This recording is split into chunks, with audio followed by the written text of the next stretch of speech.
Good morning, everyone, and happy hump day from the opening drive on 101 ESPN in St. Louis. It's 7 o'clock. Time check brought to you by Clarkson Jewelers, an officially licensed Rolex jeweler.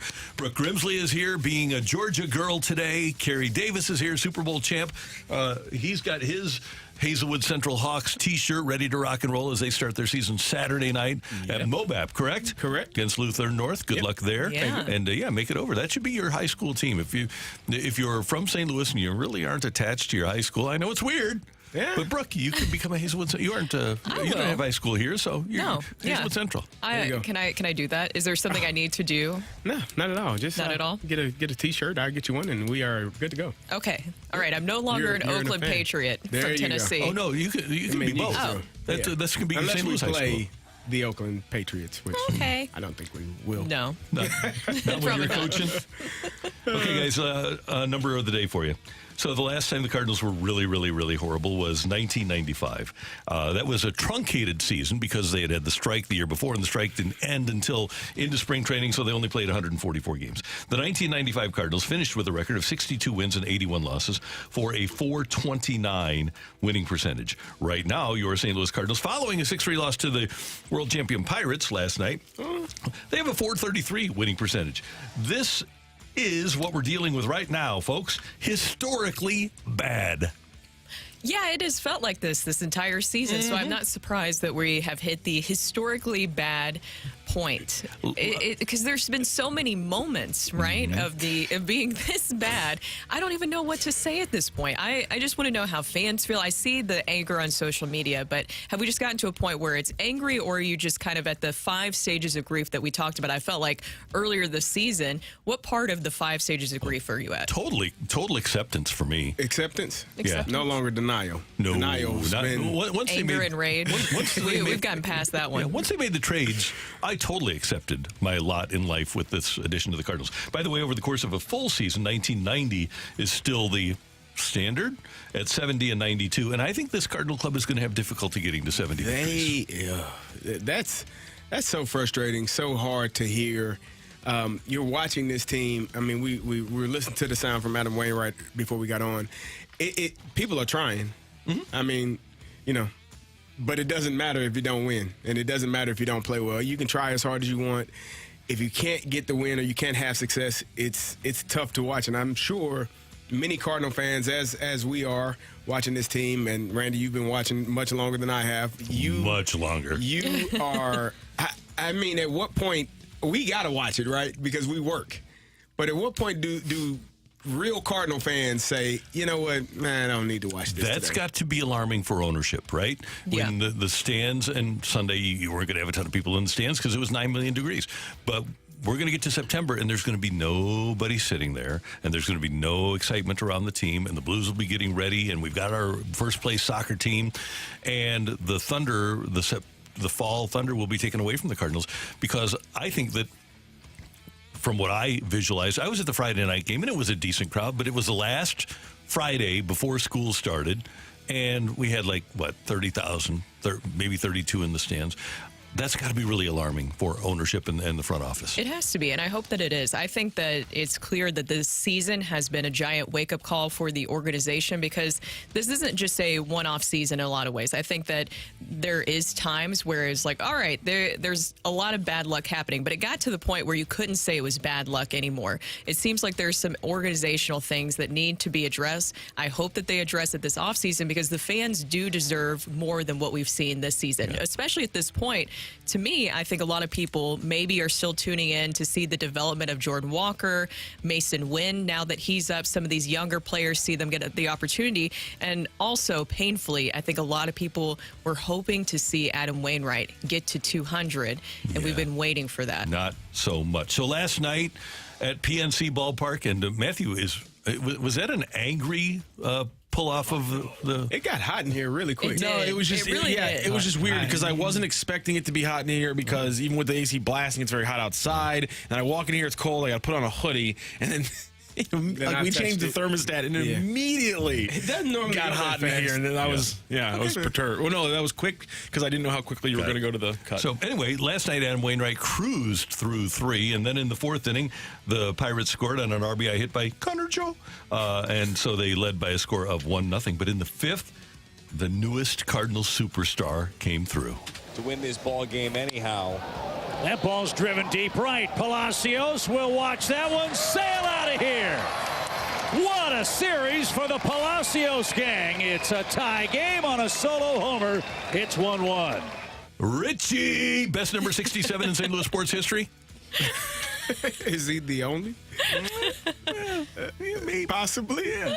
I think maybe in Andy McCollum's, was Andy McCollum 67 first or second? He might have been 64 in 99 and then switched to 67. I think Andy McCollum, probably tuned in right now, probably is the guy as the best number 67 in St. Louis sports history at the moment. There you go. I think that matters, to players. You want to be the best in that jersey number for a program or an organization. 64, 99, 67 after. Oh, there you go. Good for Richie, though. wish that one At would've least been on the it's fight something today. exciting. Yeah, that would make good trivia. Good for Richie, though, especially with, at least if you were tuning in last night, which I know was painful at some parts, but seeing him and his brother, that whole storyline was cool to Really see. cool.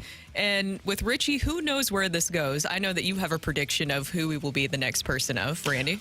Well, Or Oscar like. Mercado. And I said, well, we saw where that went. That's It was good, real good for a short minute. span. Well, yeah, it was Yeah. 1-1, and then things fell apart for Adam Wainwright in the 5th. And if you watched it, you know. But so you got a RBI ground out in the bottom of the 5th, and then an RBI double by Reynolds to score a couple, and then McCutchen with a 2-run homer, 6-1. All of a sudden, a 5-run 5th inning against Wainwright.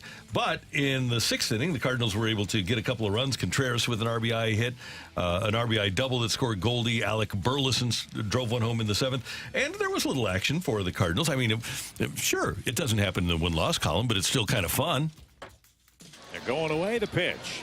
He struck him out, and Contreras is ejected from the game. Contreras just got thrown out. He's going to draw the strike zone. He's going to toss the bat, too. Frustration boiling over in the Cardinals 7th. Hitters hate when the bat is taken out of their hands, and Contreras, as we said a moment ago, has had the best view behind the plate. One pitch that didn't go Wainwright's way led to a big Pirates inning. 2 pitches in that sequence were low, and Contreras swung and missed and got thrown out of the game. And now Oliver Marmol is going to get tossed as well, and he's still getting his money's worth with Brendan Miller. Well, this escalated quickly here, and Willson Contreras, he came out for a little bit more. Ollie Marmol, though, got ejected in this one as well, and I think that he was going back out and said, look, what did I say? Did you guys see Willson Contreras' eyes? Oh, he was angry. Hey, but he got his money's I worth. love it. Yes. Give me those guys. Yeah. Exactly. Give me those. I mean, he's frustrated He's from the ready to kill season. somebody. He's frustrated from the game. There's a level of frustration throughout, and sometimes you got to slam a bat down, and sometimes you got to draw the outline on the dirt so the umpire can know what the strike zone is, so he can know, because clearly he was struggling. Yes, he got his money's worth. At least seeing somebody with some sort of pulse out there, because there is times where you're watching the games, you're like, is anybody there? Are we alive? What's going on here? And to see at least some of that energy and anger, I don't know. I liked it. And Brooke, the rookie, sees it and says, okay, the skipper, the veteran, all right, I'm in. Jordan Walker gets punched down on this pitch, down under the zone again from home plate umpire Brendan Miller. Walker upset about it, very similar to the pitch that Contreras got thrown out on. Brendan Miller's got his ears out because he's looking for trouble. Jordan Walker turned back around, said something, and got his first career ejection. Taylor Modern enters the game in right field. It's been an ump show, that's for sure. How about that? Nice. Not the how about that? Is that just going to become a part of the show from here on out? How about that? So somebody tell him. We love him. We do. We love that guy. Yeah. We do. We forgot his name, but we love him. The guy down in Bookbinder. Springfield. Oh, there you go. Bookbinder. Bookbinders used to be a restaurant in Philly. So Mike Shannon took me to Bookbinders. He introduced me to it. I would have never dreamed of ordering turtle soup. The turtle soup was delicious. Big boy, you got to try this. So he orders me a bowl of turtle soup. It was delicious. I think I've had that before. It was really good. Bookbinders is closed now. Anyway, the Cardinals lose by a score of 6-3, and Adam Wainwright goes 4 2/3, 7 hits, 6 runs, all earned. He walked 1 and struck out 3 through 69 pitches. Were the fastballs a little bit better last night? Yeah, location-wise, command-wise. I didn't try to throw anything hard, obviously, but I was locating really well and going both ways with four-seamer and cutter and sinker. So last game I had four-seam, didn't have sinker. Today I had sinker and four-seam, but I don't know what to tell y'all. I don't know what to tell our fan base. What do I tell them? What do I say? What can I say? What can he say? He's sad. He is. Yeah. If you watch that Frustrated. video in the post-game comments, he looked very distraught, rightfully so, because it's just really tough to watch. I think that you have to be a pretty bad person to be rooting for him and to fail this season, because it seems like every single outing, there's people on social media, and I remind myself, not everybody thinks like those do on social media, because we know how those keyboard warriors get, right? You get all fired up and you say some things, but just seeing some of the comments that people say where they take it, that he should have retired 2 years ago, that he's selfish, all that stuff, I cannot reason with that whatsoever. And with that outing last night, he looked great for those first 3 innings. I know that you could argue with the strike zone was a big topic. Maybe he benefited from that. But how did you guys feel about the rest of it? Do you feel like some of that was with bad luck, or how did you feel about the 4th and 5th inning, Randy and Carey? Yeah, bad luck and things that he would have been able to work around maybe even last year in the first 5 months of the season, but he just can't work around anymore. He needs everything to go perfectly. Adam does, right? He needs to get that strike 3 call. He needs the umpire to be perfect. He needs players to make plays behind him. He used to be able to work around when he's going to be 42 a week from today. When he was 32, when he was 22, he could work around to those things, and he just can't anymore. Everything needs to be perfect and line up perfectly for him to give the team a really good chance to win. I agree with that, and I think he's fighting his butt off. He's trying to give you everything he's got. You do pretty well the first 4 innings, and then it just blows up on you. It has to be a level of frustration for him, knowing that he can do it, but can you sustain it? And I think that's what it all boils down to. Can I sustain it for an extended period of time? And right now, it just feels like if it's not blowing up in the first inning, you're going to get to about the 3rd, 4th where it's going to hit him. And that's the frustrating part. For me, I said this last time he started, I think there's pressure on the entire team because you go the first couple of innings and don't get a run. He's not giving up anything. So now guys are like, we got to score for Adam. We got to make sure he can play with a lead, play in front, and not have to be playing from behind. And I just think everyone starts pressing because everyone knows what this means for him, for his legacy, for the Cardinals. They all want to win, but they all want to get this 200 wins for Adam Wainwright. And even the defense behind him, right? It's not the typical defense. I'm not blaming the defense behind him, but there's been a lot of injuries, especially right after the trade deadline. This isn't the typical defense that he would have behind him. And we talked about, remember earlier this season, we asked him if that does play into things when they have not the typical outfield that you're seeing. And it is something that affects players. Even somebody like Adam Wainwright, somebody as veteran as him, you know who's behind you. That's going to affect things. Yep. Yesterday, before the game, the Cardinals called. They put Matthew Liberatore on the IL. What happened? He's got a sore back. Oh, when did that happen? It was clearly about a week back. Oh, no. It's 7:13 a.m. Okay, did you guys read how it happened? Because, Carrie, I have to get your take on this. Did you have it, Randy? Because I'll pull it up real quick. Because I have to get your take on this, because it seems a little bit strange what he was doing. I think it was deadlifts. Being monitored, like though, by the being monitored by the group, trainers. You got to use your legs. Yeah, Not your back. lift with your back. Lift with your back.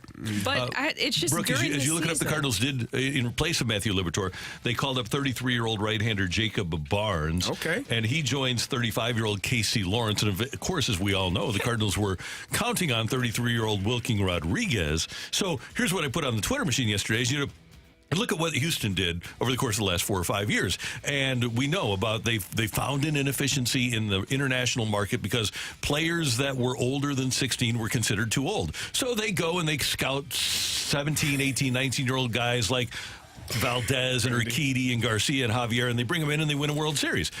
And so here's what the Cardinals... they're just signing older guys, Kerry. Stop. Okay, so call me naive. I just call me that. When I saw the injury, I'm trying to figure out when are we going to see McGreevy or Graceffa. I can't be the only one. No, I don't think you're the only one. I said, who the hell is this guy? I thought he was an old setter for the Rams. That's what and then same thing with it was Casey Tim. Lawrence. I was like, where did this name come from? And maybe Randy, you can explain this to us a little bit better, because why not? If we're seeing other younger guys, position players get opportunities, why not give McGreevy and Graceffa one? Where or are they just are wanting they? inning eaters at this going point, on? and they just don't figure care? This out. This is impossible to figure out unless. What's the reason, though? I mean, there's not any. They're not going to get any rookie. They're not going to. Service time is not an issue right now. What's the reasoning? Why wouldn't you give the? Help me. I don't know. I have no idea. I really. Okay, well, if you don't know, then I thought maybe maybe there was something there that I was missing out on. Well, and this is the most negative way to think. Okay. But it could be something as simple as, when you go back to John Mozeliak saying we were counting on Wilking Rodriguez, maybe they think they're way smarter than they really are. Maybe. And what happened to Zuniga? Why is he getting the treatment? Right, give him a chance. Right? Well, he got they sent him out, right? He did. Yes, they did. I know. I don't know what and maybe I can't put my finger on it, but just to circle back real quick to the Matthew Liberatore thing, he injured his back doing a warm-up set of deadlifts, and trainers were present. But do you think that's a little weird that a pitcher that you're trying to evaluate right now is doing that during August? No, I don't have a problem with lifting. Lifting is something you do throughout the season to maintain and stay ready and stay prepared. It just clearly he was either doing too much weight or doing it incorrectly and caused his back to flare up. Now he's out. You got another guy to talk about. All these other back injuries. And the White Sox yesterday fired their general manager, Rick Hahn, and their Pobo, Kenny Williams. They've been there forever, so they are OUT. And I would think that there will be another team or two, like the New York Yankees, that'll also be looking for new front office people. The White Sox, by the way, say they're going to hire a new front office by the end of this season. And there you have it. We're off and running here on 101 ESPN. It is Hump Day. Happy Hump Day to you. I'm looking at Wilson. Oh, man. He was His eyes got huge.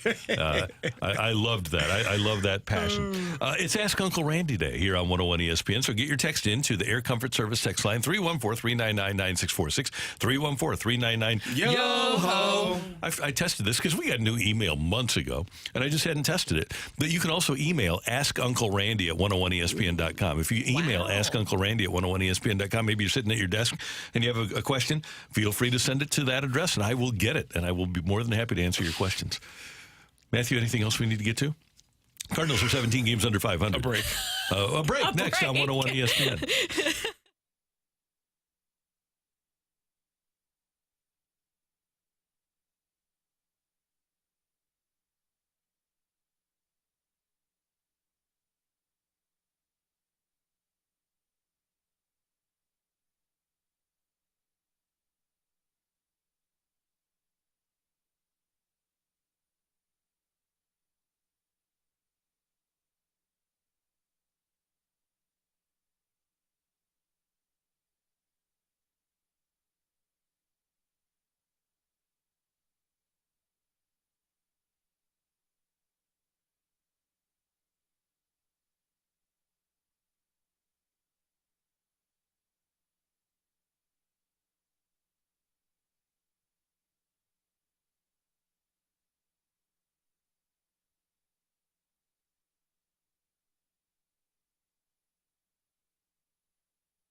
Carrie, Randy, and it is the opening drive on 101 ESPN. And it is time for Ask Uncle Randy. And if you do have a text, if you got a question about what's going on in your life and you just need a little guidance, I'm here to help out. Some people, their only issues are being able to break 80. Some people have things going on in their lives that are just completely unimaginable. And it's amazing to think that they're able to work through the issues that they work with sick family members and sick pets and people having all kinds of issues around them. If you have issues that you're dealing with, feel free to text in 314-399-9646, 314-399 Yo-ho! We want to hear from you on Ask Uncle Randy. Matthew, what do you got over there? I like this one right here. Okay, let's do it. Hey, Uncle Randy, how do you stay so fresh with your mind and conscience and what you bring to the show every day? You're like a guy that can call a great ball game, and the game can suck. Just to hear you talk about the game is priceless and fun. How do you keep yourself light no matter what's going on? I have and have had for many, many, many years a belief that sports should be fun.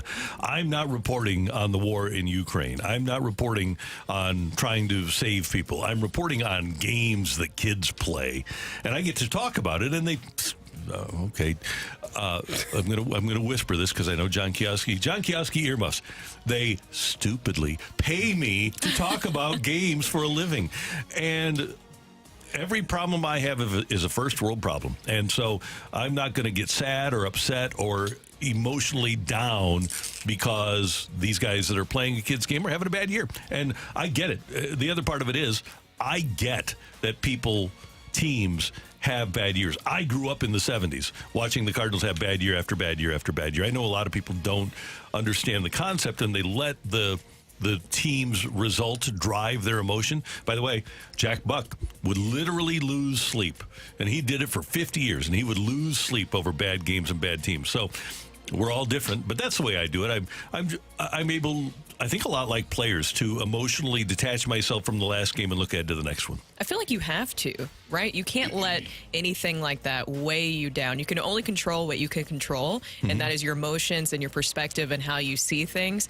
I would never let anything weigh me down that much, even though it's hard. This season has been very daunting, even covering-wise, because you want to cover Adam Wainwright getting to 200 wins. You want to cover this team making it to the playoffs. You want to have those good moments, because that's why we all sign up for this, right? To cover sports. And you don't want to cover this. No, we don't. And Carrie, you were talking yesterday about being in the grocery store and somebody coming up to you and say, "Why aren't you working on your ankle?" Yeah. And I did and it was kind of easy. I did let the Greatest Show on Turf teams guide my emotion for a week. I mean, from the first week in September until the end of December or the end of January, hopefully, I was able.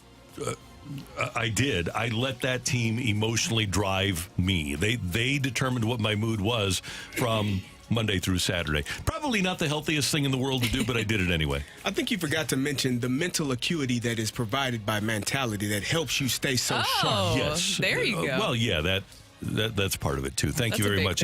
That's important. Yeah. Well, I'm headed into mentality today, as a matter of fact. Wow. Yeah, Gotcha. Yeah. And by the way, kids. There you go. Dr. Pepper is the secret, huh? Yeah. Thanks for Dr. Pepper. Diet. Excuse me. Dr. Pepper Curie, they're the soft drink sponsor for my golf tournament coming up September 19th over at Old Hickory. Are we invited? You are? What time does it start? I believe we have a noon, I think. Shoot. Oh, you probably have practice. Well, no, I was hoping it started at 8. Carrie, you can't get these. Who's going to do the show? That'd be. It's Randy's golf tournament, Rocc. What are you talking about? Yeah. Go to everychildshope.org to sign up. All right. What's next, man? We gotta address this one. Uncle Randy, I'm tired of responding with "because it's trash" when people ask why I don't watch the NBA. Any other alternate responses for me? Because I don't like it. Because in my opinion, it's not great. I would never call somebody's product, which is, by the way, a pretty darn good product, trash. Now that's your opinion, but it's not. I think for most sports fans, it's a really good product. You can say if you don't like it, because in my opinion, X sport, hockey, college basketball, is better, and then tell them why. I think nuance is something that's lost on a lot of people. So if you can explain to people why, I think that really will go a long way towards helping them understand, rather than saying it's trash and letting them think about why you don't like it or why it's bad. I think you could simply say, I just don't like to watch the best athletes in the world performing their job. You can say that too. There's nothing appealing about watching guys jump as high as they can, run as fast as they can, and shoot the ball as far as they can. They're the most graceful athletes in the world. It's nothing appealing about that. I'd rather watch people not be as athletic. Give me non-athleticism in my sports, is what he should say. I just like the answer of why. Well, this is why. This is also why this Uncle Randy worries me, because he texted in last week and talked about how it was his first day as an elementary school principal. And it's like, if you're going to be an elementary school principal, you're going to get asked a lot of inane questions by little kids. Mm-hmm. You should be willing to answer them with something better than because I say so or because it's trash. Yes. Like, you should have a more, like, these kids are probably basketball fans. Agreed. Converse with them. Yeah, Come on. And tell them why. And if you want to, and you're helping shape young minds, tell them why the St. Louis Blues are so great. Oh, there you go. Mm-hmm. That's a way to approach it. Yeah. Uncle Randy, it's your nephew Randy. Wife and family are out of town for the week visiting the in-laws. What should I do with bachelor time? Okay, bachelor time, warm weather here in St. Louis. A couple of things that you can do. Get the guys together and head on over to Top Golf. I understand that it's very cool over there, and our friends at Top Golf, if you're a golfer. Or Family Golf and Learning Center. Or Family Golf and Learning Center, right? Family Golf and Learning Center is sensational, and that's a great place to not only hit the driving range, but if you want to improve your game, go talk to Adam Betts and the gang over there, and his lovely bride, and they'll do great work for you. Yes. And that's one thing that you can do, is if you do like to hit the golf clubs. Now, I guess it's going to be on the weekend, so I think we're going to have a high of 88 on Saturday, right? Is it? Let's see. Thank you. Is it going to be as humid as it's felt these past few days? Because that's miserable. It probably will be some leftover, but the fact that it's dropping down to the below 90s. Your weather report. Crucial.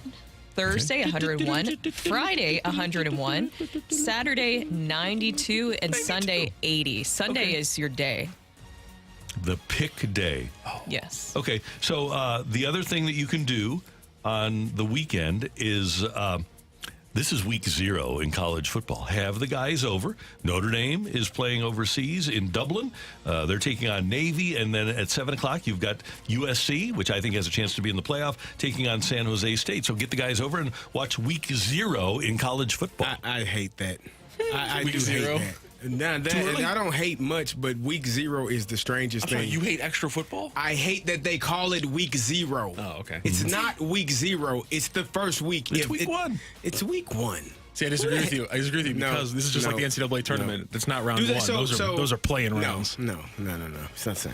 So anyway, get the guys together and enjoy that. There's plenty of sports to watch. And you'll always be entertained, by the way, by Chip Carey and Brad Thompson on Bally Sports. Let's go one more, Randy. Dear Uncle Randy, my wife and I are both 66. I'm retired for 4 years, and she wants to keep working, quote unquote, as long as she can. How do I change that plan? I would suggest that you don't. If she wants to work, then you allow her to keep working. And she'll, at the age of 66, I'm sure that she has a lot of latitude in her job, and you guys can get out and do things, do long weekends and stuff like that. But I don't think that you can force her life on her. I don't think that that's what that sort of a partnership is. So if she wants to keep working and do her thing, and that's what makes her happy, then allow her to do what makes her happy. That would be my suggestion.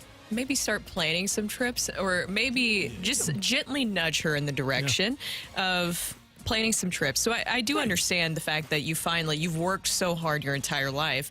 You get to go enjoy it now and take some trips to different places that you haven't been to before. Maybe just start planning some trips. Yeah, I think that'd be good. 66 now is different than 66 25 years ago, yes. too. It's 66 is the new... What, 61? 61? Did you say 40? 66 is the new 40? Oh, okay. I like it. I like sure, it. We'll run with that. Yeah. I definitely will. All right. Thank you, Matthew. Thank you, Randy. And thank you very much for your texts. We do appreciate them. Coming up next on 101 ESPN, the Orioles say that they're going to raise ticket prices to keep their players. They're going to have to. Should other MLB franchises do a better job of emulating the Cardinals' business plan? That's next on 101 ESPN.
Hey, I hope that if you have an outdoor project on the horizon at your home, that you'll utilize the talents of Chesterfield Fence and Deck. You can find them on the web at chesterfieldfence.com. You can give them a call at 800-300-4054. Mention you've heard about Chesterfield Fence and Deck from me, Randy Carricker, and get a 20% discount on your next completed outdoor project from Chesterfield Fence and Deck. They're A-plus rated by the Better Business Bureau. Everything is covered by great warranties, a 5-year labor warranty, and comprehensive material warranties as well.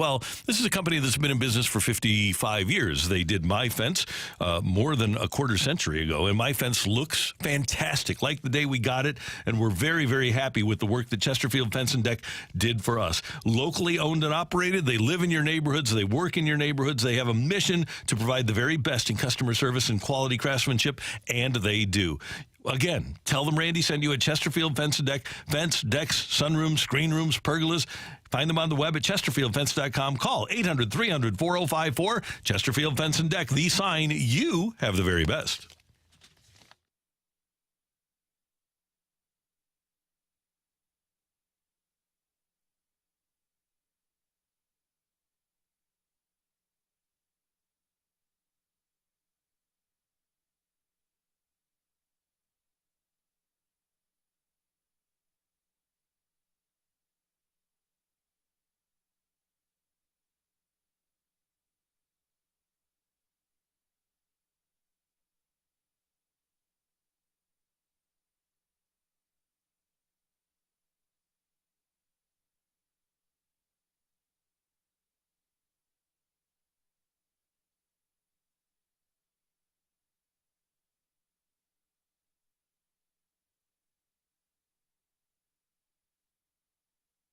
This is Rocky with your Sports Center update, driven by Johnny Londoff Chevrolet and Johnny Londoff Autoplex. The Cardinals yesterday fall to the Pirates 6-3. Adam Wainwright going for win number 199, goes 4 2/3, 7 hits, 6 earned run, 1 walk, 3 strikeouts, and a home run. Cardinals back in action with an early game in Game 3, trying to avoid the sweep from the Pirates. It's 11:35 first pitch. It'll be the lefty for the Cardinals, Zach Thompson, faking off against the righty for the Pirates, Luis Ortiz. Thompson on the season, 2-5 with a 3.90 ERA, and he's pitched 30 innings so far in the majors. That is your Sports Center update, driven by Johnny Londoff. Find new roads and shop 24/7 at londoff.com and londoffautoplex.com.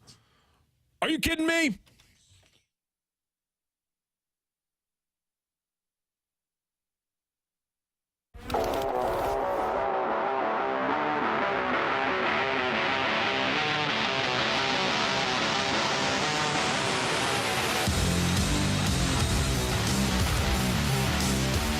Ago, the owner of the Baltimore Orioles, John Angelos, said that the Orioles are going to have to dramatically increase ticket prices if they hope to keep their young star players. The Orioles have, at the moment, the best record in the American League. It's been an amazing year for them, and they've done a magnificent job of building their franchise and getting it to a point where they have a chance, a legitimate chance, to be a World Series team. Their winning percentage is .616. The only team in baseball with a better winning percentage is the Atlanta Braves. Now, the Orioles have been bad for a while, and the attendance at Camden Yards has not been great. But I just do a comp to St. Louis, where the DeWitt family has invested in the city. They built the stadium. They built businesses around the stadium, a hotel, an office building with numerous businesses that would not have gone to downtown St. Louis otherwise. Obviously, their apartment complex and the food and vending options available at Ballpark Village. St. Louis did this in a metro population of 2.8 million. Baltimore has 2.84 million people. It has more people in the Baltimore metro than St. Louis. When you look at the economies of the two towns, household income in Baltimore is 11% more than it is in St. Louis. The unemployment rate in Baltimore is a little bit higher than the unemployment rate in St. Louis, but job growth is about equal. Future job growth is actually considered better in Baltimore than it is in St. Louis. We saw the DeWitt family take over a franchise that had been kind of left at the doorstep by Anheuser-Busch. August Busch III took over for Gussie Busch, didn't like baseball, and they checked out. And we were talking earlier about the worst season since, 1995, the last year of the Anheuser-Busch ownership. What happened was the DeWitt family, and by the way, the Hanser family and the Bauer family, the DeWitt group, bought the franchise, and they're the ones that renovated the old Busch. They're the ones that built the new Busch. They're the ones that have basically kept Cardinal Nation going. They revived it, and now they've kept it going, especially since 1997 with the arrival of Mark McGwire. I just wonder why John Angelos feels the need to tell people in Baltimore that he needs to dramatically increase ticket prices. The DeWitt family, the DeWitt ownership never said that. They built a team. They got a guy in McGwire that people were willing to pay for. Then they built a team that won every year and slowly but surely increased ticket prices. I have no problem paying for a quality product. The Orioles haven't been a quality product for a while. But if you win, people will be more than happy to pay for the quality product. In Baltimore, and Bernie Miklasz is from Baltimore, and we talked a lot about this, and Mo Drummond is from Baltimore, too. Baltimore and St. Louis are basically the same cities. Basically the same cities. Same racial makeup, same racial problems, a lot of the same things. They have an NFL team, we have an NHL team. That's really the only difference. Municipalities. Yeah, but yes. the people are great in both cities. There's no reason at all for a guy like John Angelos to not take the initiative to build the Orioles up to be what the Cardinals are in terms of tradition, because it's a franchise with great tradition in that city and people that love baseball. Well, I think it boils down to, you know, when you're looking at organizations, you got to see if the owner is a business guy or if he's a sports guy. And business guys look at it from a business aspect. Hey, I got to pay these guys. I'm not paying out of my pocket, so where's the money going to come from? From you, consumer. We're going to use your money to make sure that I can continue to make, and our bottom line doesn't change too much. So that's, when you're looking at these owners, I think that's what you have to look at and figure out what type of person is in the front office, is the owner of the team, because those are the people that are going to let you know how they're going to go about their business, whether it's spending money or whether it's saving money and not putting a great product on the field. Well, you know what? All I need to know about him is how he handled that whole Kevin Brown situation and how many times they have changed their minds on what actually happened there. Just say what really happened is that you didn't like what he said, even though it was something that wasn't even that bad. He was literally pointing out a statistic that was given to him, something that the team actually had in their notes. You didn't like that, and so you basically threw a fit. You wanted to show the other broadcasters or other media members that you didn't like what he said. This is what I'm going to do. I'm going to flex my power. And then you turn around and then you say this, dramatically raising the prices. What does that even mean? Do you also know what's going on right now with people where times are very tense financially, things are inflation, all that different kind of stuff. So what do you even mean by dramatically raising prices? And what does this say to your organization? One, what you did with Kevin Brown. Two, to the young stars. Jackson Holliday is one of the most exciting young prospects that we are seeing really right now. And everybody's excited about him and his abilities and what he's going to be able to do. But also, what does that say to the organization that you were able to build up this really good farm system and these guys are drafting, developing, and you basically said, well, I don't think I'm going to keep these young stars around because I don't want to pay for it. I think remember yesterday I was talking about professional athletes that have blinders on. They're oblivious to everything. Some really wealthy people at times are the same. They don't, what do you mean, money problems? What? You got to pay what? That's not a problem. They don't. It's not a concern of theirs. And you're right. It's about the person. And by the way, I don't think Cardinal fans, at least, again, Brooke, you talk about the people on social media, which are another animal altogether. Show us your face. Anybody, like, would you trade Bill DeWitt for John Angelos? No. And that's absolutely not. No, and he says, John Angelos says, quote, the hardest thing to do in sports is to be a small market team in baseball and be competitive because everything is stacked against you. Everything. Did you ever hear that complaint from Cardinal ownership? No. I think one thing that DeWitt did say, I can't remember when he said it exactly, is that it's not as profitable as it seems. Because I think that some people see that entity with Ballpark Village and think that that revenue is a part of the pot, that this is what you're going to get with players and free agency. But it's two separate businesses, completely different buckets.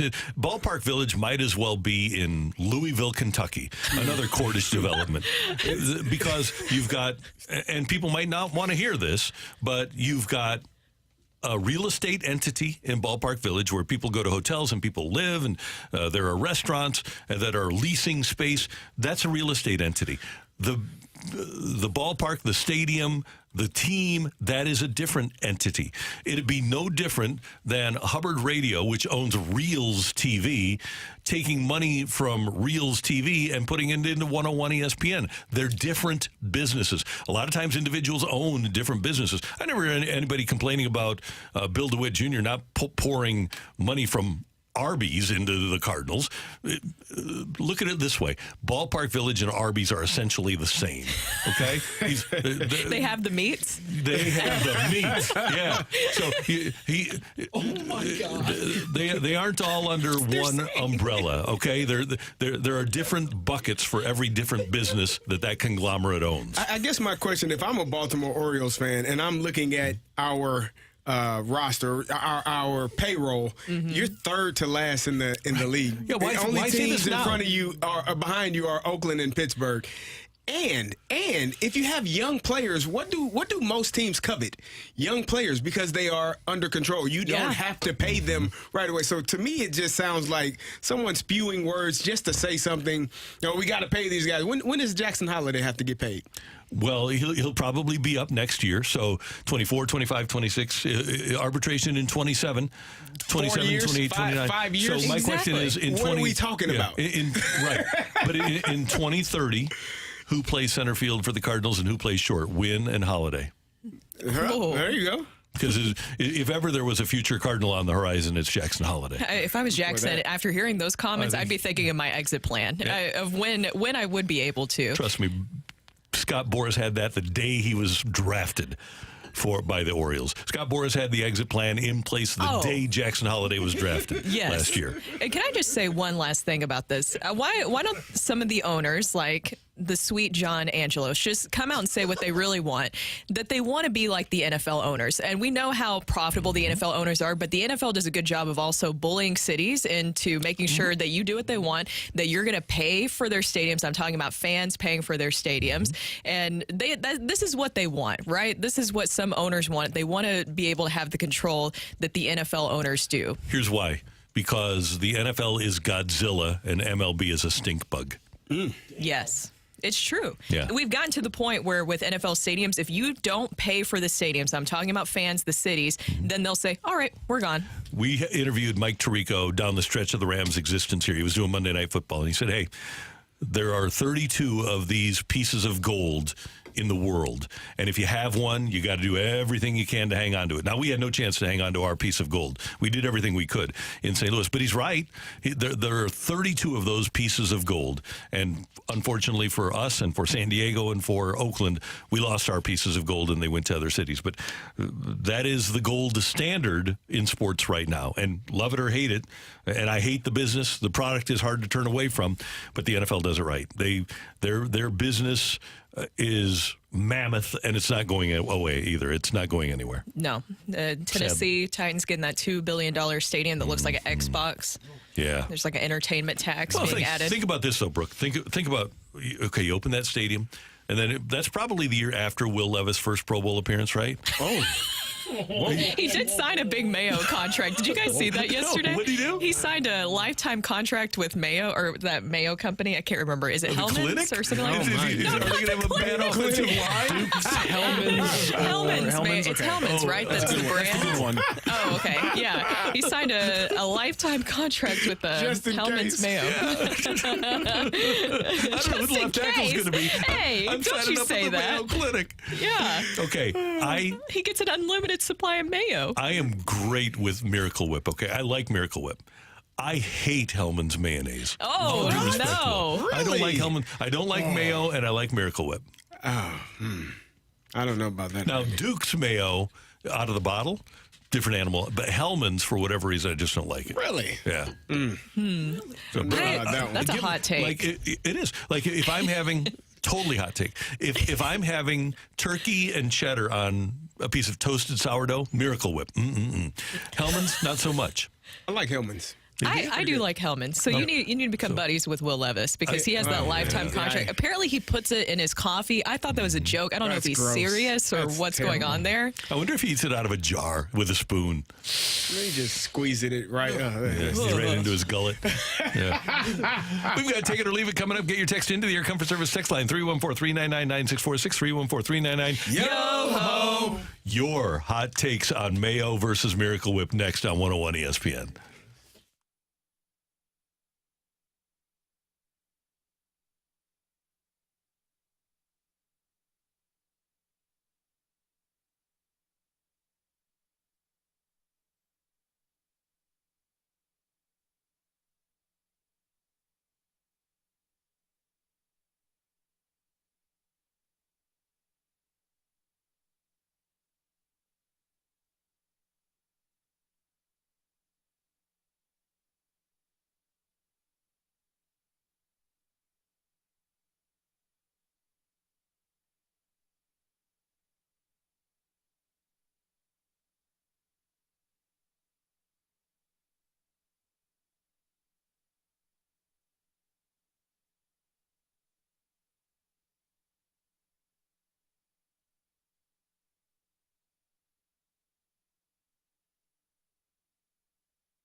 Time for Take It or Leave It. Want to say something? Put it out there. If you like it, you can take it. If you don't, send it right back. Get your text into 314-399-9646 and give us your Take It or Leave It. Brought to you by Gloria Lou Realty. Visit GloriaHasTheBuyers.com and start packing. That's my final offer. Take it or leave it.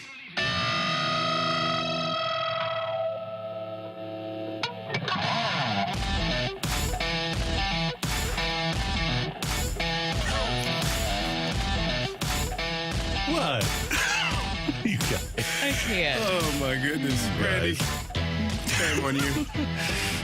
It was funny though. If only people knew, but it's a deep secret. It is. So yesterday we get word, courtesy of, was it Matthew or Brooke that sent the text about the White Sox firing their front office? It was Brooke Grimsley. They fired me. Kenny Williams, who's been there forever, and Rick Hahn. And by the way, their owner, Jerry Reinsdorf, is the most loyal guy in sports. He always said the biggest mistake he ever made was firing Tony La Russa. So what's he do? He brings him back at the age of 76. Take it or leave it, though. Kenny Williams and Rick Hahn's dismissal by the White Sox will be the first of at least 3 by storied baseball franchises this offseason. Oh. At least 3? Oh, at Yankees? least 3. At least 3 by storied franchises. Yankees? Ooh, Cardinals? No. Take it or leave it. Really? It's a team. I don't know about 3. I think Yankees leave is it. almost a lock, so I'm going to have to leave that too. I'm going to leave it. Okay. I don't think it'll be. I don't think that Oakland is a storied franchise. I don't think they'll make that move, though, because they don't pay anybody, right? No. Tigers just changed. Guardians, I don't think will change. Rockies aren't really storied. Pirates won't change. Nationals just hired Davey Martinez, got a 2-year extension. The other one would be I don't think the Mets are storied enough. So I'm gonna leave my own take it or leave it 2. I say that it's 2. You just want to stir up some controversy. I do, yeah. Just stirring the pot a little bit. Randy, Brooke, the Cardinals are 55-72. 35 games left to play. Mm-hmm. They need to win 15 to get to 70. Take it or leave it. They finish under 70. Oh, I'm going to take that. I'm going to take 15 that. and 20 in their last 35 I'm games. going to take it. This is supposed to be right now the easy part of the schedule. Yeah. It don't look very easy to me. No, it doesn't. Right? No, it does not. You've got, because most of September, I think, is Cincinnati and Milwaukee, right? So we get to September, and you've got more Pirates. Let me make sure I have it. You've got 3 at Atlanta. You've got 3 at Cincy. You've got 3 at Baltimore. That's not easy. You've got the best team in the National League. You've got a contender for the National League wild card. You've got the best team in the American League for 9. Phillies at home for 3. They're going to be in the wild card. Brewers be battling for the spot in the as the division champs. At San Diego, they'll still be battling at the end. At Milwaukee and then Cincinnati at home. Every single game, well, every game for the Cardinals is tough, but every single game for the Cardinals after September 3rd is against a playoff contender. Are they going to get to 62? Could be really ugly. It could be Could really, they get really 100 ugly. losses? Oh, yeah. That would be What would happen in St. Louis? When's the last time they lost 100 games? I think that'd be the thing. It's it would be. I don't know. Do we know the arch is that solid that it won't fall? It breaks. It breaks in 2. By the way, it was never meant to happen. Cardinals, if you go back through history, and it's easy to look for 3 digits, your St. Louis Cardinals lost 105 games in 1908 and 101 games in 1907. Not many people around were watching those Cardinals. Not that anyone was there. We've officially hit the point where we are the exact antithesis of the sports reporters from SNL, where everything was positive for them. Everything now is negative. Ditka could be a tornado. The arch will now fall just because the Cardinals suck. Yeah. It's the complete opposite, 100 guys. losses? Oh, that would be bad. Duh, birds. That'd be really The bad. thing is, how do they win? How do they? Let's just, Maybe they play up to their opponent? How does Question mark? I think the better question is Question mark. Randy, how does St. Louis not sink into the Mississippi River if they lose that many games? I think that's the better question. That's a good one. Yeah, not great. I'll take that. Storming right down there, aren't they? Take it or leave How it. about that? Take it or leave it, guys. How about that? As we see St. Louis drift away. Yeah. How about that? How about that? Oh, bookbinder. Take it or leave it. Mizzou is going to be really interesting with the quarterback competition going on. It seems like they're going to let Brady Cook and Sam Horn kind of play it out. Take it or leave it, Sam Horn is going to take over that starting job for the rest of the season. They're going to let it. It seems like he said that both Eli Drinkwitz saying that Horn and Cook are both going to play in that first game and see how they both look and go from there. Take it or leave it, guys. I'm going to take it. I'm going to take the Horn is the guy by midseason. I'll take it. When you got 2 quarterbacks, you got none. Mm-hmm. So I'll take that. Sam Horn was the number 70 recruit in all of America. The 10,000 were how many kids play high school football in America every year? 100,000. Yeah, 100,000. So he was number 70 of all of those kids. And so he should have. And this is by independent services. Everybody had him in their top 75. So I think he's got ability. He's got physical ability. It's just a matter of how well Mizzou can develop him. But Missouri, this is a big year for Eli too. He needs to be better than just a bowl team. Yes, I agree. And defense has been really a bright spot. Now it's time for the offense to really showcase what they're able to do. Okay, they start a week from tomorrow, right? September 3rd. No, a week from... No, 2 weeks. 2 weeks from tomorrow. Okay, so let me just run down the schedule here and pick out your record. South Dakota, home. Win or loss? Win. Middle Tennessee State. L. Yeah. That's going to be an L for Mizzou. Okay, that's Middle Tennessee State grad. Brooke Grimsley? That's Down the road. yes. If you That's guys at didn't home. know, Middle Tennessee State University. I'll say win. What's our nickname for Middle Tennessee State? It's the Blue Blue Raiders. Raiders. The The Blue Blue Raiders, Raiders yeah. ride on to victory. Okay, yeah, no, not that night. Hey, but MTSU has beaten Mizzou before. Yeah, that was Barry Odom. That ended Barry Odom's okay. career. I'm sorry, I just had to bring that up. Okay, we're 2-0. K-State at home, big one. Loss. Ooh, I'm going going to to say give Mizzou them. wins that. That's a I'm loss. going to give them a loss. Okay, Memphis here in St. Louis. That's going to be a tough game. I will say they win by 3 to 4 points. I think they're 4-0 at that point, and then I think they beat Vanderbilt. I think they're 5-0, and then they play LSU. Poor When's the Vanderbilt. last time Mizzou's been 5-0? To start the Probably under season? Gary Yeah. Pinkel. Oh, Yeah, it's definitely under Gary Pinkel. So 5-0, and then you lose to LSU at home. 5-1 at Kentucky. This is a big one. this is a big No one. Will Levis. I'm going to go win for Mizzou. You I'm are gonna go high on 6-1. the old Tigers I this am. year, aren't you? Yep. South Carolina 7-1, Georgia 7-2, Tennessee 7-3, Florida at home 8-3, at Arkansas 9-3 MIZ. I think their defense is definitely going to be the difference maker in all these, where they're close calls. Yeah, I like their chances. It's going to be interesting to see. Okay. What do we got on the text line? Yes. Oh, you need last time they were 5-0? Yes, it wasn't not surprising here. 2013, they opened up the season with 7 straight wins, including wins over number 7 Georgia, number 22 Florida. They play South Carolina at home. They usually win at South Carolina. They probably Yeah, it's always it's a weird- raining and It puddly. always Like, bad, What yeah. the hell is this weather? Right. It's weird. They go down there and win. I don't And know. to me, that's always the swing game for Mizzou, too. You win, you have a decent season. You lose, you have no chance of having a decent season. You got them. I don't know. There you go. How about Vandy? Do you think at this point that schools should just be paying to play Vandy? Essentially, just kind of like with yeah. some of these Middle Tennessees and stuff like that. Yeah, I think that'd be great. By the way, Poor is Middle Tennessee State going to be a bowl team this year? Blue Raiders. Oh, whatever. You get Alabama on September. Hey, they upset Miami last year. Miami of Ohio? No. Oh. University of Miami. Take it or leave it. I have to agree with Randy. Miracle Whip is much better than Hellman's. Hellman's is like putting a bland blob on your sandwich. Thank you. Shame on both of you. Cottleville Chris, take it or leave it. Miracle Whip is a knockoff copy of Mayo, just like Mo is of Walt. I'll take it. Take it or leave it. If you like Coke, you like Hellman's, but if you like Pepsi, you like Miracle Whip. I'll leave that. Oh, that's interesting. No, But no. that's I like deep. Pepsi. It is.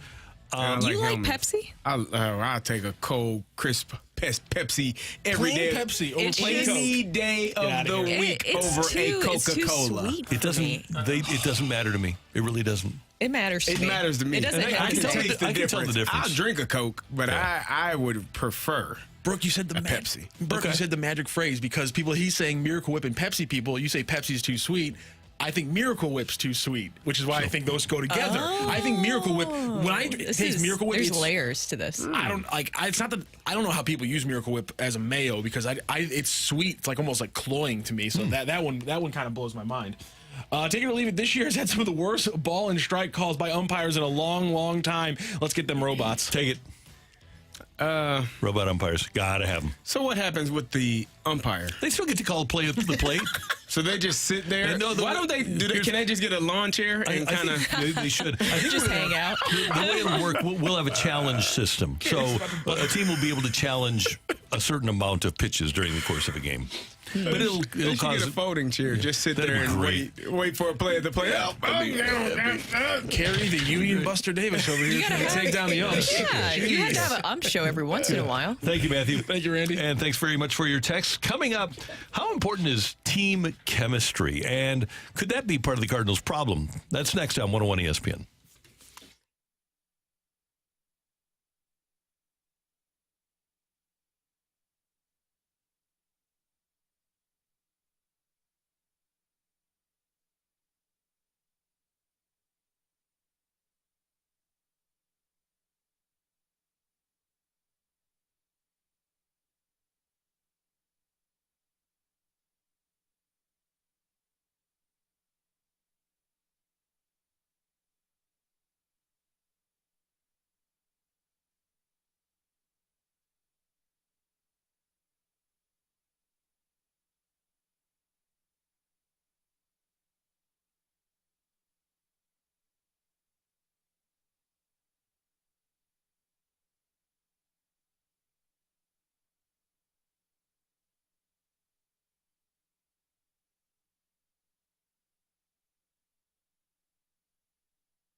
Hey everyone, it's Brooke here. This summer, I'm taking up a new hobby, one that I know will last a lifetime, and that is golfing. And I'm learning at the best spot in town, that is Family Golf and Learning Center. I've always wanted to learn how to golf, but was just really intimidated and didn't know where to start. But after my first couple of lessons with RJ, Melissa, and the wonderful staff over at Family Golf and Learning Center, I was actually able to hit it straight and most importantly, just feel comfortable out there. That's what they do there at Family Golf and Learning Center with several pros on staff. They have the ability to help anyone with their golf game. Like if you're just like me starting out or you want to improve your game, they provide a friendly and encouraging practice experience for the individual and for the family. All abilities and ages are welcome. Also, while you're out there, go check out their new Back Nine menu. When I went out to the driving range the other day, I got their delicious buffalo chicken wrap with the corn fritters and their adult Capri Sun. Guys, it was amazing. So for more information about Family Golf and Learning Center, go to familygolfonline.com. Learn, practice, play your best golf.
It's 8:05 in St. Louis. Time check brought to you by Clarkson Jewelers, an officially licensed Rolex jeweler. Michelle Smallmon, she's going to be leading into our show starting on September 5th, and she's going to join us at 9, and then Adam Wainwright with us for Wednesdays with Waino at 9:30. Brooke, Carrie, Randy, great to have you with us. And guys, we've noticed this at events that we've been at with the Cardinals this year, and I don't know if there's anything to it. I just wanted to bring it up so that people can kind of go behind the curtain. But at the Cardinal events that I've been at this year, and Adam Wainwright has been at the helm of, well, it was Adam Wainwright's event at Topgolf, and then I was at another event several months ago, and then another event a couple of weeks ago, and the whole team essentially is there.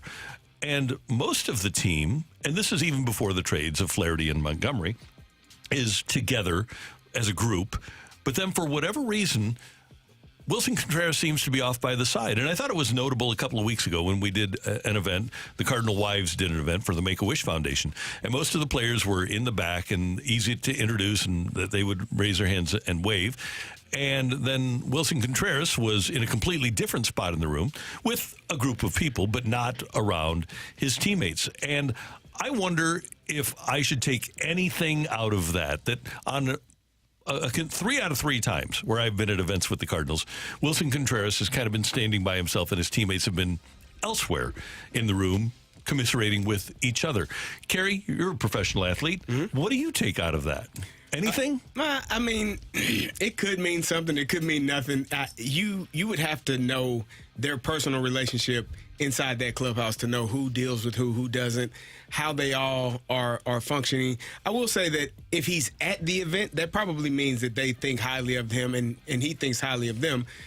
So the fact that he's there shows me that, you know, he feels that he's a part of the team. He's present with the team, because there are times that's a teammate event, which is different from an owner event, mm-hmm. or, you know, someone in the front office putting on an event where you almost feel like you have to go sometimes.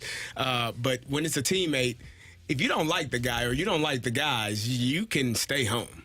And so I think it's okay, but it does seem a little strange that especially knowing the history of what has taken place this entire season, I think that adds to it. I agree. I think that it could go many different ways. My understanding, just being around the clubhouse and talking to people, is that right now, Willson Contreras is in a good space and has kind of accepted where he's at and has a very good mentality about where he is, who he is, what his role is in with the organization. That's my understanding. And from what I'm hearing is that Willson is happy where he's at. And you can look back at the comments publicly. He was even talking about how much it affected him early on this season. You saw it even in his play. It felt like he lost a little bit of that spark, something that he needs, that edge, especially offensively, which is the whole other reason that the Cardinals brought him here to the organization. You should just let players be who they are. And you could see that disconnect between Willson and the team early on.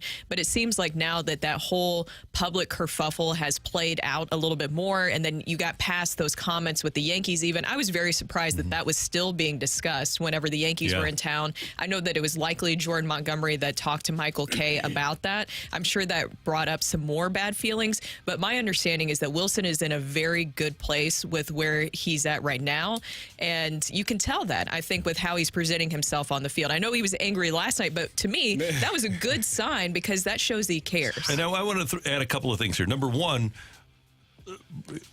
I have to have perspective because unless it was Yadi's own event, Yadi never went to anything, right? No. He was never out in public. Unless it was like a Pool Holes or Waino event, he would come by. But even Waino's event. There was sometimes, the only time he ever went was the last Topgolf event. Yeah. So he didn't go to events. The other thing is, and I kind of wish that the Cardinal veteran ownership would tell Willson Contreras, somebody will walk up and say, hey, come on back. We're all here. Hang with us. Willson Contreras is a really, really, really good guy. And he's always smiling and he's always happy and he's always engaging with the fans at these events too. Yes. I think that needs to be pointed out. He's a really good guy to have on the team. And I honestly don't know if there's anything to take out of this other than, okay, he wants to hang with the people that are, the couple of people that he's there with. From a fan's perspective, I would like to see that interaction both in the dugout and outside of the ballpark. And I want to say that I don't think because I saw him taking pictures with fans, it's not like he's distancing himself from everyone. He's great. He's engaged and talking to people and doing all of those things. So it's not like he's just off to a corner by himself, not paying attention. He's part of everything that's going on. But, I mean, it is intriguing to see. Yeah. It is. Yeah. I think, and maybe this is just something that I observed just in my recent years being around the Cardinals clubhouse, is it seems like there's always been kind of like the cultural differences, right, in the clubhouse. Like you have your Latin players who are kind of more where they're going to hang out with each other because obviously you're speaking the same language, you have kind of the same cultural background, you understand each other a little bit more. And when Yadi was there, it felt like with that relationship with him and Waino kind of converged those two sides because, and CD having been in many locker rooms, no matter what, you will try to play together as a team, but everybody's going to go into their little pockets and groups. Yeah. Just because they're in a team together doesn't mean they're all BFFs and get along. They all have very different backgrounds and interests. And so it felt like it's, when Yadi was there, you at least had that connection on that side between Yadi and Waino, kind of converging those two different sides. Yeah. One other quick point. In watching baseball over the years, Darryl Porter did not perform well here, but he was a leader, and he wound up being the World Series MVP. Tom Pagnazzi was, in his own way, a really good leader for this team. Obviously, Matheny and Yadi, great leaders. I want to see, because I know that he's got it in him, and this is incumbent upon the other players, the younger players on the team. I want to see Willson Contreras have a leadership role. I want to see what we saw from Willson Contreras with the wild eyes last night from every single player on that roster. That would be nice. They wouldn't be 17 games under. I don't think they would. No. I don't think they would. He hates losing. He does. And I wonder, too, who is going to be the ones, other than Nolan Arenado and Paul Goldschmidt, to kind of emerge as the leaders, because Wilson's a lot more vocal. I see Miles Michaelis kind of taking more and more of that role, and with him re-signing, it seems like that gives him the ability to show that he is one of the more veteran players in the clubhouse, or that he has more of that voice to be able to speak up. And my vibe from talking to people around there is that while Arenado and Goldie are their best players, they really aren't leaders. And they do their own thing, and that's cool. You need to have best players, but that just because you're the best player doesn't always mean you're the leader. That was going to be my next question. Who is the leader of this team going into 2024? Probably, like I said, I think Miles on the pitching side, he's taken a lot more of a vocal role. But he pitches every 5 days. So who is the guy that's going out there 130, 140 times and is that guy? To be a leader, you have to have people follow.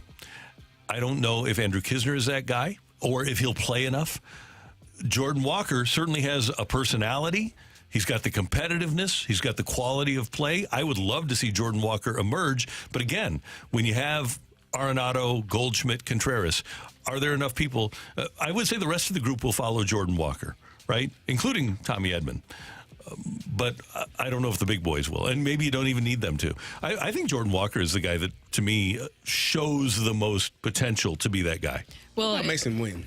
He does too. He does too. The only thing with him is he's got 3 games of major league experience. But at some point, maybe next year, when he's had a spring training and guys know who he is. They're just young, and I wouldn't expect them to take that role so early on. I think that maybe Nolan Arenado and Paul Goldschmidt, maybe they get outside of their comfort zone and say, okay, if I don't want this to happen again next year, I have to be more of a vocal leader.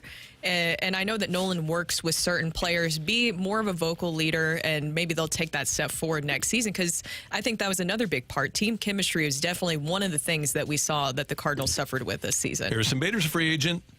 Do we need a center fielder? No. Yes. That's our fresh take here on 101 ESPN. Coming up, we've got Bird Watch or Bird Drop. I've got a bird dropping. Next on 101 ESPN.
Hey, guys, I ask you about this a lot, but the question needs to be asked. Are you a Hoffman Brothers Home Protection Plan member?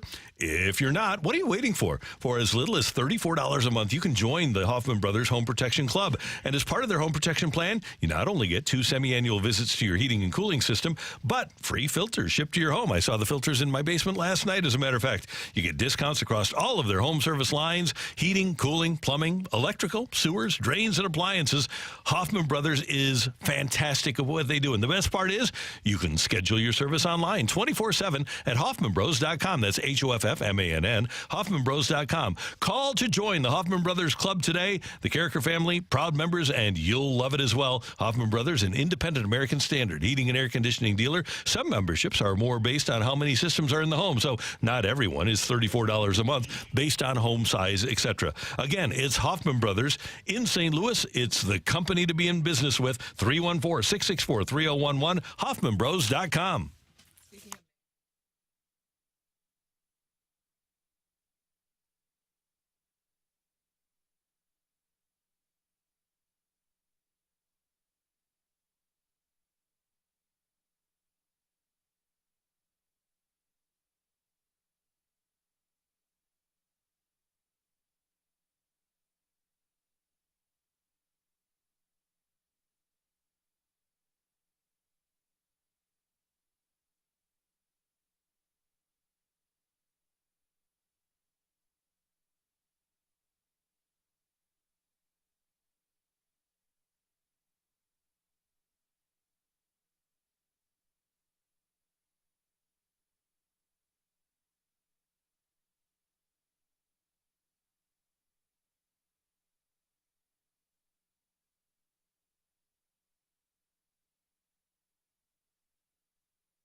Drive.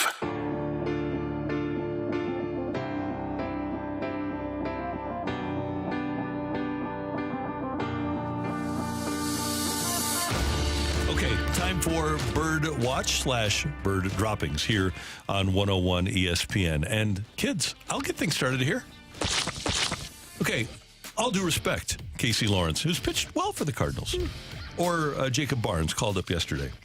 Or James Nail, who made his major league debut last year at the age of 29. Or Wilking Rodriguez, the 33-year-old, who the Cardinals took in the Rule 5 draft. And Wilk.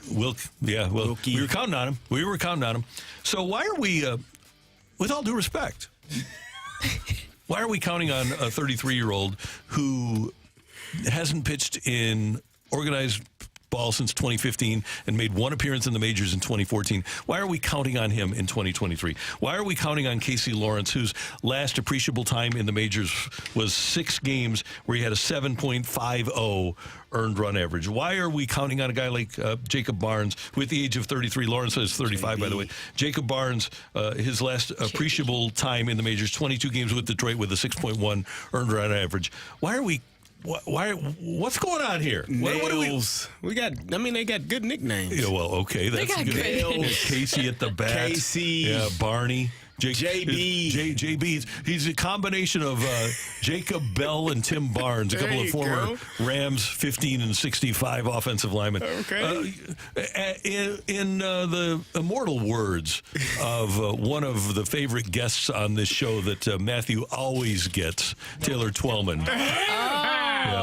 What are we doing here? Sore What are we doing subject. here? Okay, I'm glad that Casey Lawrence is getting a chance to make the major league minimum and spend time in the majors. I'm glad that Jacob Barnes gets this opportunity. You know why I'm glad? Because they aren't major leaguers. It's kind of like, well, I was going to say me, but it's not. It's kind of like, remember Jimmy Morris, the teacher that the Rookie, the movie, The Rookie? Yeah. It's like they're giving guys just, okay, you want a Randy, you want a prize, you want a sweepstakes, you get to play in the majors for a month. I have told you that I have a soft spot for guys like that, fighting, clawing, scratching, trying to stay on the roster. I'm okay to a degree. I would like to see Gordon Graceffo. I would like to see McGreevy. Mm-hmm. I think that it would be nice to know if those guys have the potential to play. Maybe. Maybe someone texted in earlier, maybe they're saving those guys in the minors for trade pieces later, and they don't want to see them get roughed up, which could lower their value. They have good value as long as they're in the minor leagues. Who knows at this point, Randy? I don't know.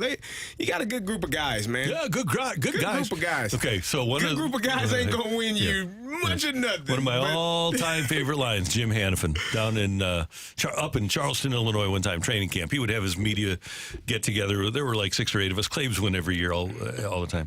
And Hanny had a tendency to smoke. He did. So he'd be in the press conference, and we were just like in a conference room in a college, and we'd be sitting at the table, 4 or 5 guys around the table.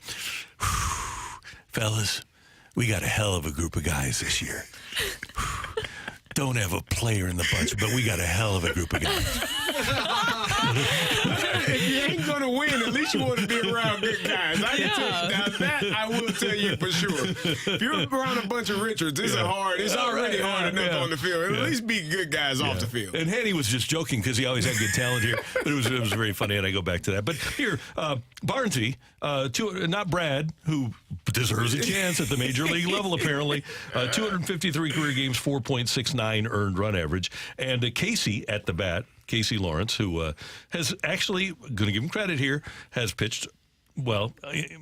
He when is he? He pitched 4 innings the other night. He's 7 up, man. There you go, 7 up and 7 down. He's 7 up. Yes. But 46 major league games and a 6.64 earned run average. So anyway, that's my bird dropping, is that those guys are on the roster. I'm rooting for him. It's another year of service and time Get that served, paycheck. time to get. Oh, and they have lovely futures. I mean, this is, if you're building for the future, if you're building for 2024, what you want to get is a 35-year-old reliever with a career 6.64 ERA. You're missing the point, because what the Cardinals are going to do is it's a sneak attack. They're gonna it's a sneak attack. They're not even gonna let those guys pitch in spring training. They're just gonna throw them out there opening the beginning of the season. It's a sneak attack. Don't tell anyone. Okay? Yeah. They'll be ready. I hope. Maybe You not. never know. Maybe not. Maybe not. I don't know that the Cardinals were actually battling the Atlanta Braves for the services of these two guys. Oh. Well, Randy. It's definitely something. I got bird watch, man. I got a Sunshine watch. Lollipop. Got positive. Yeah, positive. Okay. So, what was that? Horn? What was that? I need to do a better job. I need to be better at my job. What was the other thing? Thank you. I'm going to go with the baby birds, the young players on the team. That is something to watch, something to be excited about. Mason Wynn got his first extra base hit. He can flat out fly.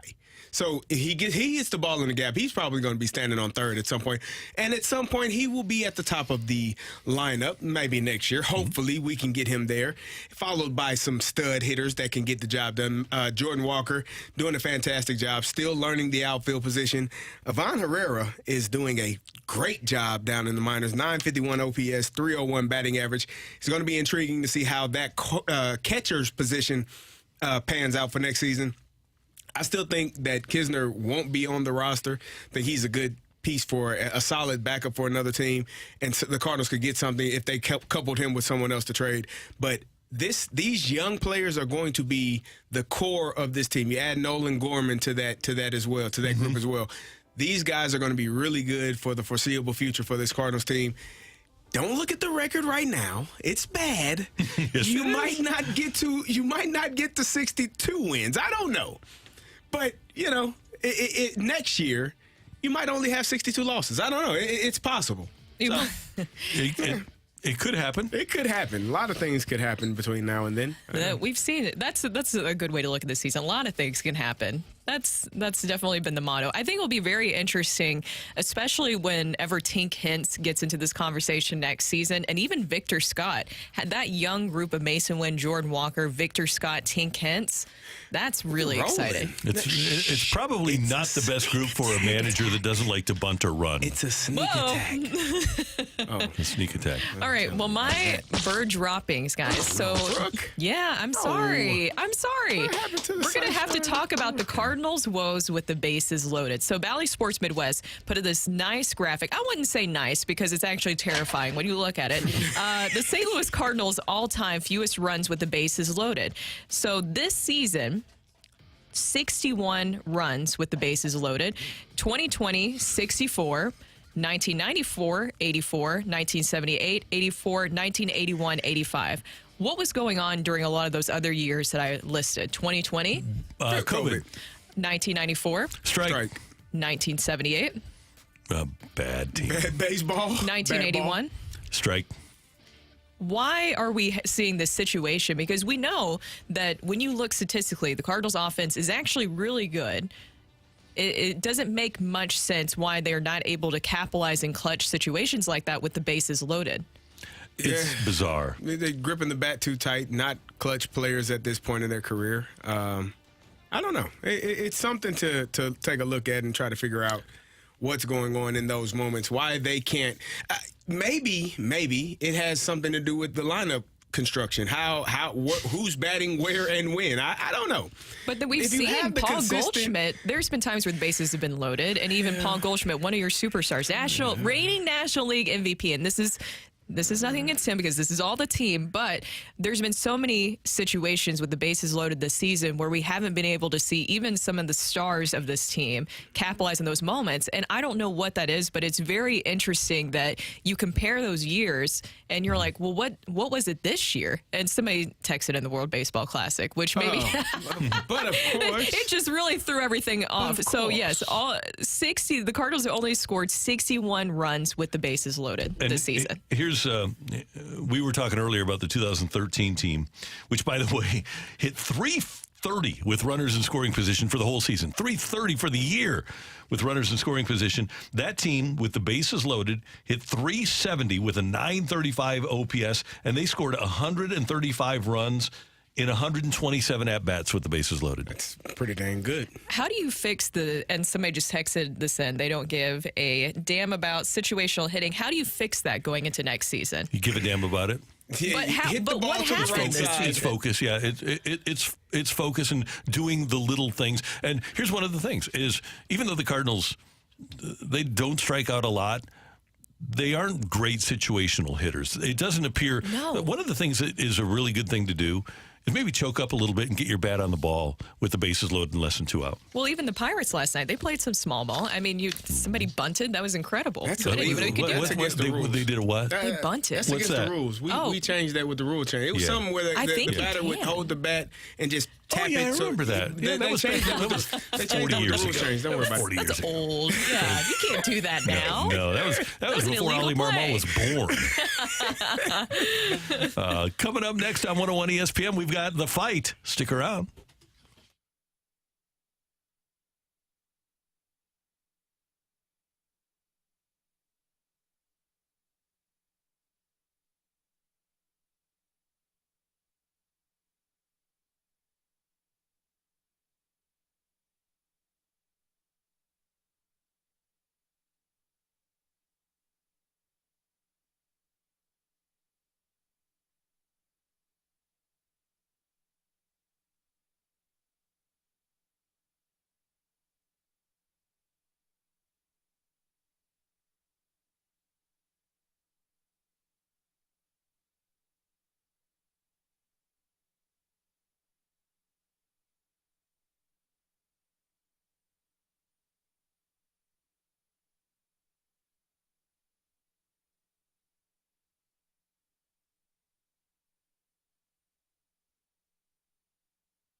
Hey, it's Kerry, and if you're dealing with pain, I've got some great news for you. My friend Dr. Sheen can help you.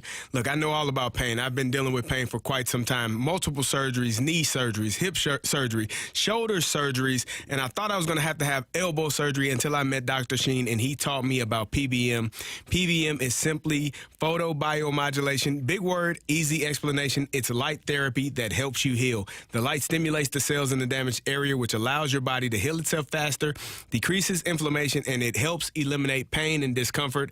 Even after your first treatment, you will notice a difference in your body and the pain that you were having. My physical therapist told me I had much less inflammation in my elbows than I had in the past, and I have been feeling great. Again, I thought I was going to have surgery. I couldn't tell you the last time I felt pain in my elbows. It works wonders. You need to feel like I feel. See Dr. Sheen. Reach out to him today at thesvi.com.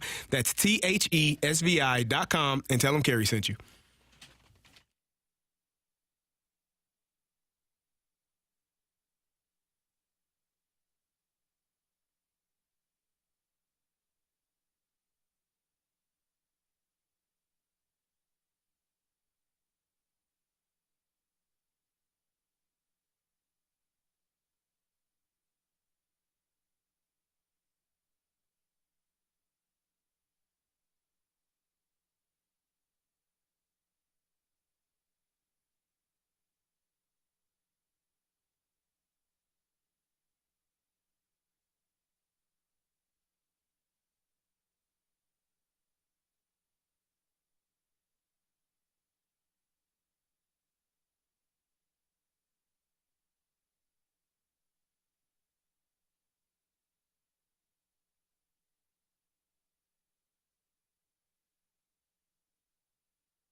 This is Rocky with your Sports Center update brought to you by Saliga Heating and Cooling. The Cardinals fall to the Pirates in Game 2, 6-3. Adam Wainwright, 4 2/3 innings pitched, 7 hits, 6 earned run, 1 walk, 3 strikeouts, and a home run allowed. Cardinals will look to avoid the sweep today. It's an early matchup, 11:35 a.m. It'll be the lefty for the Cardinals, Zach Thompson, facing off against the righty for the Pirates, Luis Ortiz. Ortiz on the season, 2-3 with a 4.86 ERA. That is your Sports Center update brought to you by Saliga Heating and Cooling, an independent American Standard heating and air conditioning dealer.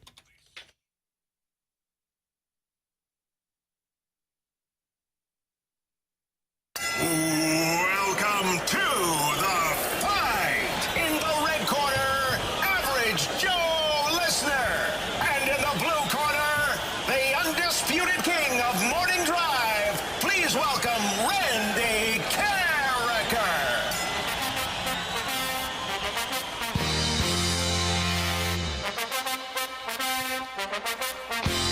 Welcome back to the opening drive. I'm Kerry Davis, joined by Brooke Grimsley, and it is time for the fight. And our fighter today for the second day in a row is Trey. Trey, how you doing?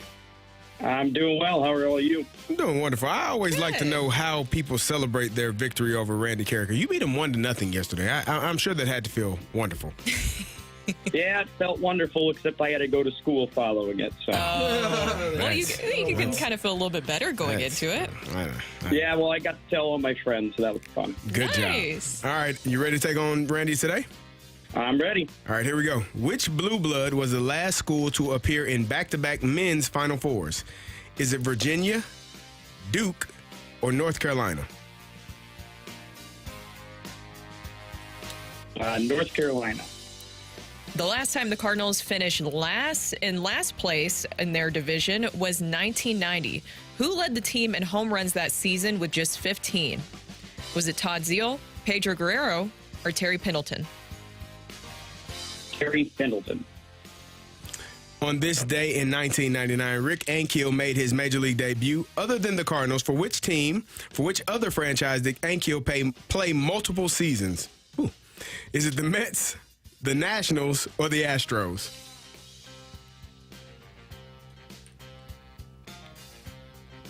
I'm going to go. We missed that. Can you say that again?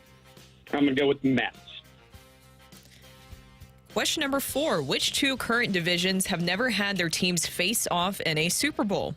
Is it the AFC North and the NFC North, AFC West, NFC East, or the AFC North and the NFC South? Can you repeat the options again, please? AFC North and the NFC North, AFC West and the NFC East, or the AFC North and the NFC South? I'm going to go with the first one. All right, we'll double check our score and we will bring in Randy Carricker. Trey, how you feel? Decent. Decent? Okay. How did you feel yesterday? Were you decent or were you not feeling great? I was probably decent yesterday. I thought I was going to get 2, but only ended up getting 1. What? You only needed 1 yesterday because Randy went over. Now, I will tell you this. Randy doesn't tend to go over, and he definitely doesn't go over 2 days in a row. So he's locked in and dialed in. He's got a scowl on his face. He's ready. Yeah, He's there you fired go. up. Oh, that is He got scary. his game face on, right? I don't have my Willson Contreras from my... Can you do that one? Randy, say hello to Trey again. Trey, good morning. How you doing? I'm doing well. How are you? I'm doing great. Thanks for listening. Thanks for playing. Of course. All right. Thank you. Randy, are you ready? Ready. All right, here we go. Which blue blood is the last school to appear in back-to-back men's Final Fours? Men's Final Fours. I'm glad that we qualified that. Because it could be, Final Fours in general. Last blue blood to appear in the Final Four, and I wouldn't even think UConn or LSU or something like that. You never know. So men's Final Fours. This is the NCAA tournament, not the CIB or the NIT. Good. Thank you for Just that. making sure we So CBI. I don't think it's Duke because I don't think Coach K had the best stretch run. I can't imagine that Matthew would put in a question where Kansas would be the answer. Ooh. UCLA did it back in the 90s. Seems to be that Carolina like in the last 6 or 7 years, was in back-to-back Final Fours. Is that your final answer? Butler's not a blue blood. Are they? Is Gonzaga? I'm sorry. That's a great question. I'm going to. We're going to go traditional blue bloods. So I'm going to go with Carolina then. All right. Final answer. I'm trying to make sure we are all on the same page. So Gonzaga is not a blue blood. know. There you go. Was Gonzaga great in 1965? I No. didn't know. They did not. They were not. Rocc wants to throw things at me. He's All right. volatile over there. He was fired up. The last time the Cardinals finished last in their division was 1990. Who led the team in home runs that season with just 15? Okay, that was a rugged year. 15 home runs. Was there a strike that season? No, there was not. There was there was a manager retiring. And here's the thing: so they traded Willie. Willie actually led the National League in hitting, despite being traded at the deadline. Whoa. He had enough at bats and wound up leading the National League, but didn't have 15 home runs. And then Bernard and Ray came up during the season. Ozzie didn't hit 15 home runs. Pena was gone. Okenda wasn't hitting 15 home runs. So. Big Cat was hurt. That was the year Andres Galarraga was a Cardinal. He was hurt. Like the Big Cat. Yeah, he was great. So that kind of leaves your third baseman, Todd Zeile. So I'm going to go with Todd Zeile as my guy. On this day in 1999, Rick Ankiel made his major league debut. Mm-hmm. Other than the Cardinals, for which other franchise did Ankiel play multiple seasons? Okay, so he played for the Braves and the Royals. He played for the Astros and he played for the Nationals. I think it's between those two. And I'm going to go with Washington. I'm going to go with the Washington Nationals. Which two current divisions teams have never faced off in a Super Bowl in their entire franchise's history? Okay, so this is division versus like AFC East versus NFC East, right? Correct. So current divisions. You've had Cowboys, Bills. So let's start with the NFC East. NFC East you've had versus the AFC East. Have you had NFC East versus the AFC West? Yes, you've had the Cowboys and the Broncos. Have you had the NFC East versus the AFC South? Texans, Titans, and this is it doesn't matter. Texans, Titans, Colts. So Cowboys, Colts would count, right? So this is tough, but I got to. If I'm going to get it right, I got to go through it, right? And then, so I've done East, West. So East, it's easy just to use Dallas. So you've had Patriots, Jets. So you've had Giants, Patriots. So the East in the NFC has played every AFC, okay? NFC South, Saints only played the Colts. Panthers played the Patriots and the Broncos. So we've got the South. Panthers played the Broncos and the Patriots. So the Panthers have played the East and the West. So have the Panthers or anybody else from the NFC South played a team from the AFC? They played AFC South. So that means that we would need Buccaneers, Saints, Panthers. This is a long question, right? So do we have a Bucs or one of those teams against Jags, Colts, Texans, Titans? So it's probably going to be, I'm thinking we've got an AFC South here probably. Is going to be one of them. AFC South, NFC South. Do we have Colts, Texan? So Colts or Titans, because the Texans and the Jags have never played in the Super Bowl. So Colts against Saints, we do. So I'm going to go Colts here. I'm going to say that the AFC South is going to be one of these. NFC West, Titans, Rams. So we've got NFC West against AFC South. AFC South against AFC East. So Colts against Cowboys.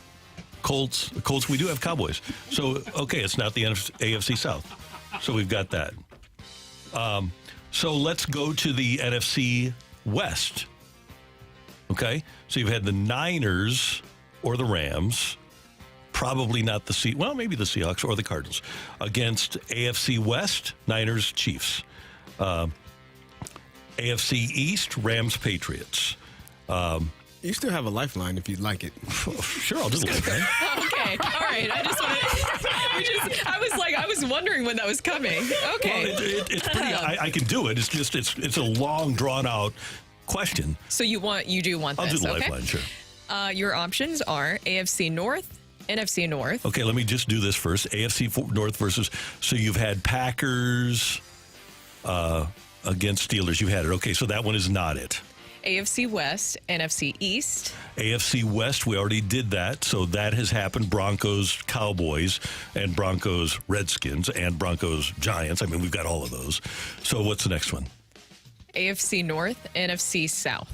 AFC North against the NFC South. Okay, that would be the one, right? Because you've never had the Saints, Panthers, Falcons, or Bucks against the Steelers, Browns, Bengals, or Ravens. Have we? So I'll go with 3. Ladies and gentlemen, it was a drawn-out fight, but it was a good one. Does Randy Carricker knock off another Hall of Fame run, or does Trey move on to round 3? Ring that bell. Go crazy, folks! Go crazy! The winner and still champion of the fight, Randy Carricker. The fight is presented by Golf Discount of St. Louis, with the most experienced club fitters in town. Why shop anywhere else? There you go, Randy Carricker. I'm sorry he got all 4. He got the Jack Trey, and he beat you 4-1 today in the fight. The text line is going absolutely nuts. I just want to thank Randy for all his work that he did to try to keep the Rams in St. Louis. Me and my family, we were season ticket members and loved the St. Louis Rams, so it was sad to see them leave. Trey, thank you very much, and I greatly appreciate that. That's very nice of you. And yeah, we, Dave Peacock, Bob Blitz, and a lot of people here worked a lot of hours to try to keep the team here in St. Louis, and I appreciate those sentiments. Thank you very much. Thank you for everything you guys do, and thanks for having me. All right, Trey. There it is, Trey on the fight. Yeah, did I get something wrong? Why is it the text line going crazy? It's just like, the time. for God's sakes, use the lifeline. I wasn't even thinking lifeline. I was just thinking about, I think it's a good question, so I was trying to go through it. Randy, got all of them correct really quickly. Is UNC the last blue blood, is the last school to appear in back-to-back Final Fours? They were the runner-up in 16, and they won the whole shoot match in 17. Last time, the Cardinals, the last time they finished last place in the division was 1990. Todd Zeal with 15 home runs to lead the Cardinals. On this day in 1999, Rick Ankiel made his MLB debut. He only played for the Nationals for more than one season. He played for them with 2, and which 2 current division teams have never faced off in a Super Bowl in their entire franchise's history. It is, in fact, the AFC North and the NFC South. By the way, a little tidbit from all those stats. Every single division matchup has happened within the last 28 Super Bowls, except for AFC North and NFC South, and the one that you picked out, which I thought might be the bugaboo, which is the AFC South versus the NFC East, Super Bowl 5. Every other matchup, the other 14 division matchups have all happened in the last 28 years. How about that? How about that? All right, thanks for enduring. How about that? That marathon. Scott H. from the YouTube channel said, "Thank you, CD." You're welcome, Scott. I wasn't even thinking about that. I was just trying to get it right. Trying to get it right. A quick rush hour reset coming up before Michelle Smallmon at the top of the hour on 101 ESPN.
Did you know you can improve your scoring on the golf course by heading out to your backyard? You can if you get a Celebrity Green from Clubhouse Turf. You know, St. Louis's exclusive partner of Celebrity Greens is Clubhouse Turf. And what they do at Clubhouse Turf is install a beautiful synthetic Celebrity Green in your backyard. Now, anyone can put down fake turf and call it a putting green, but if you want a golf green that putts true and gives you real grass performance when practicing putting or chips or pitches and bunker shots, the only company to call is Clubhouse Turf here in St. Louis. Their number is 314-834-2343. 314-834-2343. And you'll have in your backyard what Max Homa has in his backyard, what John Rahm has in his backyard, the ability to putt and practice every single day, and you don't have to get in the car. You can also use Celebrity Greens and Clubhouse Turf for a complete line of synthetic turf installations, including sport turf and playgrounds and pet turf, which is great right now. It's Celebrity Greens, is Clubhouse Turf here in St. Louis at clubhouseturf.com. Give them a call today, 314-834-2343.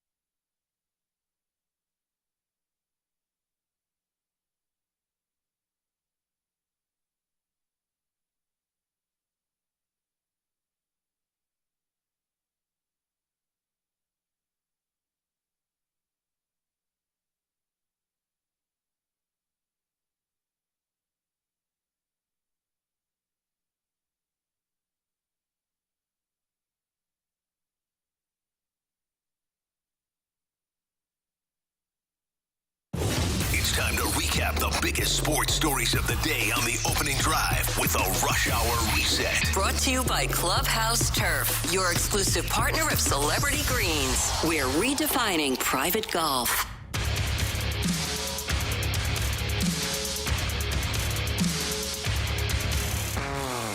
Last night was a bummer for the Cardinals. They fall in Pittsburgh by a score of 6-3. They fall a season-high 17 games under 500. Do we have the number of the day by any chance? Did we do that? Or I think we should have a number of the day. I think we've reached that point in time where... It's not... They do... Because it's such a big number, they do it differently. Okay, well, let's hear it. He counts up to it, so I did a little editing to try to get us a number of the day. Good. The number of the day, yes. Oh, boy.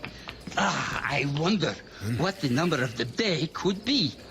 Let's find out, shall we? 17! 17! There we go. 17 is the number of the day. A rough outing again for Adam Wainwright. He was fine through 4, but he winds up going 4 2/3, 7 hits, 6 runs, all earned. He struck out 3 and walked only 1. And, in the first 4 innings, how was the fastball feeling for Adam Wainwright, the Cardinal right-hander, who's going to turn 42 in a week from today? Yeah, as far as what you could do, location-wise, command-wise, I didn't try to throw anything hard, obviously, but I was locating really well and going both ways with four-seamer and cutter and sinker. So last game I had four-seam, didn't have sinker. Today I had sinker and four-seam, but I don't know what to tell y'all. I don't know what to tell our fan base. What do I tell them? What do I say? What can I say? What do I say to the fan base? How can you not appreciate that? This is a guy that has literally given his right arm to St. Louis over the years, and he's provided a great career. And as Brooke, as you mentioned, even if Adam Wainwright had last year's year, this year for the Cardinals, they wouldn't be any better off. They'd still be out of playoff contention right now if Adam had gone 10-10 right now, rather than what's his record now? It's not good, 3-9. Yeah. So if he was, rather than 3-9, if he were 9-3, the Cardinals would still be in a bad spot. It's not his fault, but here's a guy that really cares what you, as a fan, think, and I think that's to be admired rather than admonished. And that's what I was saying is, okay, for the people who are upset, and nobody could have imagined. I don't care what you say. Nobody could have predicted that the Cardinals would have done what they did this season, and also that Adam Wainwright would have performances like this. Nobody could have predicted that. I know that you can point to, well, in September there were signs, but one of the great things about Waino, right, is that he's able to make in-game adjustments and also adjustments on the fly. That's why he's been able to last so long. So to not think that he would be able to do that after seeing that September performance is crazy. And what I was saying is that if you just look at this season and say that he had, around a 3 ERA or what he's had in other years that you could say were pretty good, then they still would be in this position. He is not the reason that this Cardinals season exploded and has been detrimental where you're 16 or 17 games under 500. Yep, and we're going to have Adam at the bottom of the hour. And Adam, we all count him as a friend. But I'm going to make this point beyond the fact that he is my friend, because I've watched the guy for 20 years here in St. Louis. If you are not a fan of Adam Wainwright, that's fine. But if you root for Adam Wainwright to lose or suffer, then you are inherently a terrible human being. And I want you to know that. If you root for Adam Wainwright to lose and to suffer, you are inherently a terrible human being. And most good, rational people should want nothing to do with you. You could probably say that about people that wish that for anyone. Yeah. Just say, if that's your everyday life, wanting people to fail, you probably should reevaluate what you got going on. If that brings you joy, if Adam Wainwright's struggles spark a joy in you, then some people just like to, I told you, I knew I was right. Yeah, but that doesn't make it worth it. I don't know. He's working his butt off. They're, for the most part, working their butt off. Just haven't had the result that they want for this season, and it's tough to watch. I mean, we are lifelong Cardinal fans. We are accustomed to seeing this team playing well in September, heading into October. We expect this team to be in a playoff run, and this year it's not going to happen, no matter what the numbers say. Whether or not they still have a chance to make it, it's not been great this year, and so retool, figure out how to get back to playing Cardinal baseball. I think figure out what Cardinal baseball is, because I don't know that they actually know what Cardinal baseball is at this point. What are they? Are they going to be analytically driven? Are they going to use analytics as a tool but not as the rule, and figure out how they're going to go forward for 2024, giving guys an opportunity to play this year, I think would help you, but we're not seeing some of those guys come up. I don't know. It's tough. A lot of work and a lot of reflection in that Cardinal front office. By the way, the Cardinals play at 11:35 today, and Zach Thompson will go against Ortiz from Pittsburgh, and that's an 11:35 game on Bally Sports. Luis L. Ortiz for the Pirates. That's the Rush Hour Reset. Coming up, Michelle Smallmon's going to start a new show right here on 101 ESPN from 5 to 7 in the morning on September 5th, and Smalls is going to join us next in the opening drive on 101 ESPN.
Hey, I've got something for you to do if you're considering selling your home, and that's calling Gloria Liu, owner of Your Home Sold Guaranteed Realty, before you sell your home.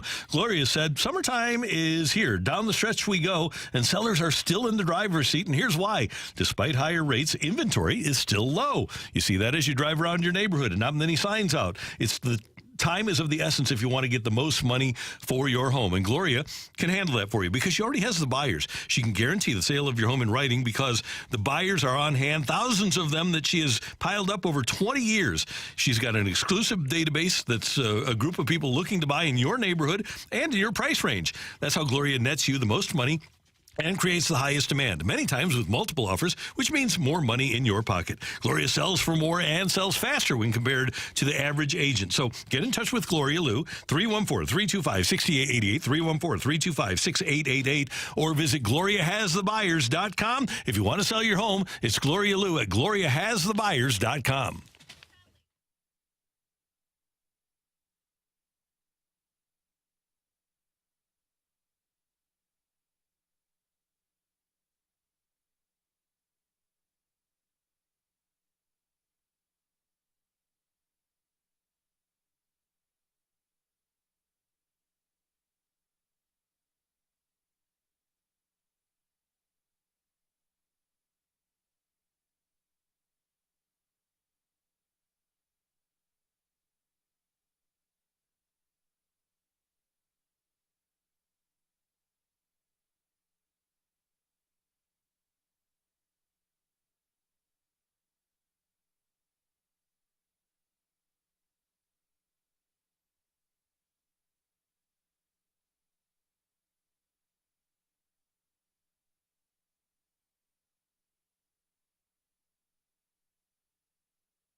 With Brooke Grimsley and Super Bowl champ Kerry Davis, I'm Randy Carricker, and got great news last week when Michelle Smallmon called and said, hey, I'm going to do the mornings at ESPN Radio. You're killing me, Smalls. Yeah.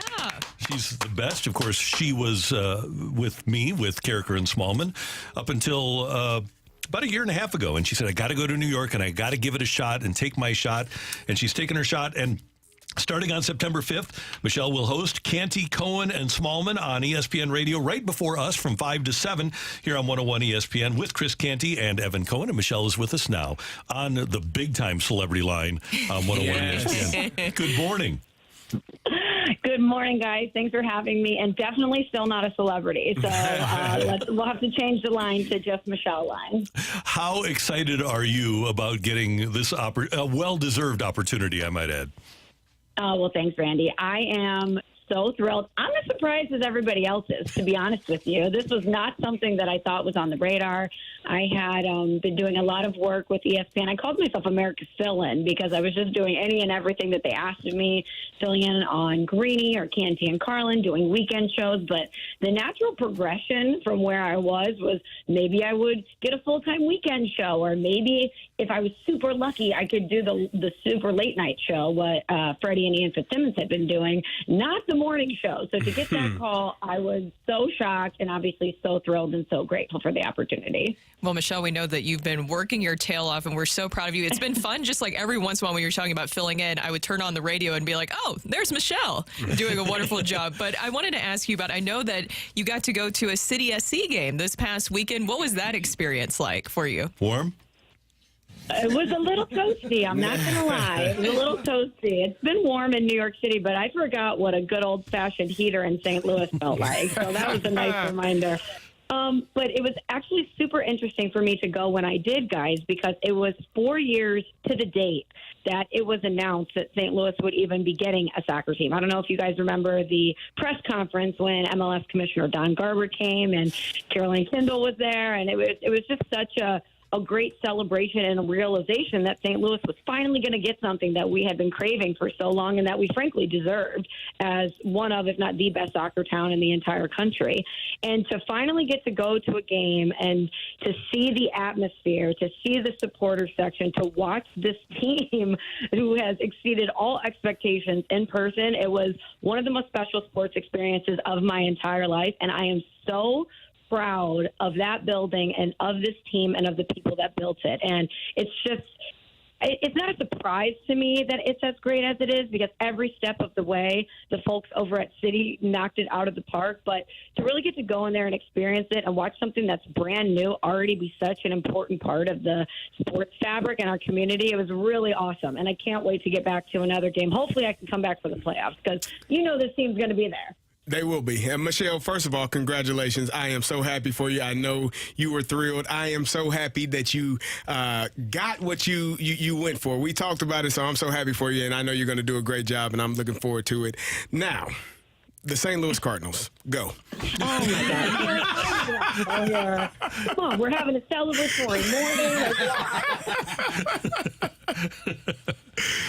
So, what do you think about it? What have you've been watching? I know you have. I know you've been keeping up. What are your thoughts on this team? We're living it, sister, every day. So you get to peek in and out. What are you seeing from them right now? Not a whole lot, guys. Here's the thing, though, Michelle. It's your dad took you to your first game when you were 2, correct? Is that right? Yeah, I was super little. He used to tote me around everywhere. Yeah. So, but in your lifetime, you don't really, and I've talked to fans of your age about this a lot. This is so different for you, isn't it? Having the Cardinals not be great? It is so different. And my dad and I were actually talking about this the other day. It's the first time that you've ever been dismissive of them, because even at times in my lifetime when they have got off to a bad start or they've been out of contention, they were 10.5 games back and they came back and won the World Series. You know what I mean? This is a team that even if it was a slow summer or a really bad June or something, you knew that they would somehow find their way. And obviously that's not the case with this team this year. I still, guys, going into the season, I was like, they're going to need more pitching. This is not enough. But I thought that they would still be a team that would figure it out, and that, Mo could make a move at the deadline to fortify them, and that they would somehow still be at least in the conversation to win the division. Clearly that hasn't happened. But I will say this. Jordan Walker, Mason Wynn, there are some really, really strong foundational pieces for the future that I'm glad are coming up and getting the seasoning that they need to be able to carry us throughout the future. But this has been probably one of the big shocks of my sports life. I did not in any way anticipate that this team would be as bad as it is. Oh, welcome to the club. Nobody did here. It is because it's hard to process for a lot of people. And it's, I think, for everybody, for them, for the Cardinals, for fans. How do we process the Cardinals being historically bad? It's something that we haven't done before. This is uncharted waters that we're swimming in. Especially because they have the likes of Nolan Arenado, Paul Goldschmidt. If this was a team that you knew was tanking, if this was the Pirates a couple years ago or whatever, when they came out and they were like, yeah, this is what's going to have to happen, or the Cubs, we're going to have to essentially tank to win, but it's going to work out. If there was the trust the process vibes around the team, maybe we'd be a little bit more, we would be upset, don't get me wrong, but we would at least be resigned to the fact that this was happening. We have really good pieces on this team, and it's a year in which the division is not good, and it seems like they had a clear pathway to the playoffs. And we know the thought process is, at least, whether it's one we appreciate or not, the thought process is get in a tournament and see what happens. And I think that while in spring training we were upset that was what we were going to have to deal with this year, we didn't think they were going to be this bad. No way. You will hear Michelle Smallmon starting September 5th with Canty, Cohen, and Smallmon here on 101 ESPN from 5 to 7 in the morning. Is it bad form? You know the lay of the land up there better than I do. Will it be bad form if at some point during the course of your show's existence, if you thank Chris Canty for saving the world as part of the Giants that beat the Patriots in the Super Bowl in 2011? Oh, no. I think that will be totally fine because he knows what he did. He knows what he's done for our society. So I'll be sure to let him know that and you specifically said that. I appreciate that very much. I say it every day. I think Eli Manning is one of my all-time heroes. And he's an American hero.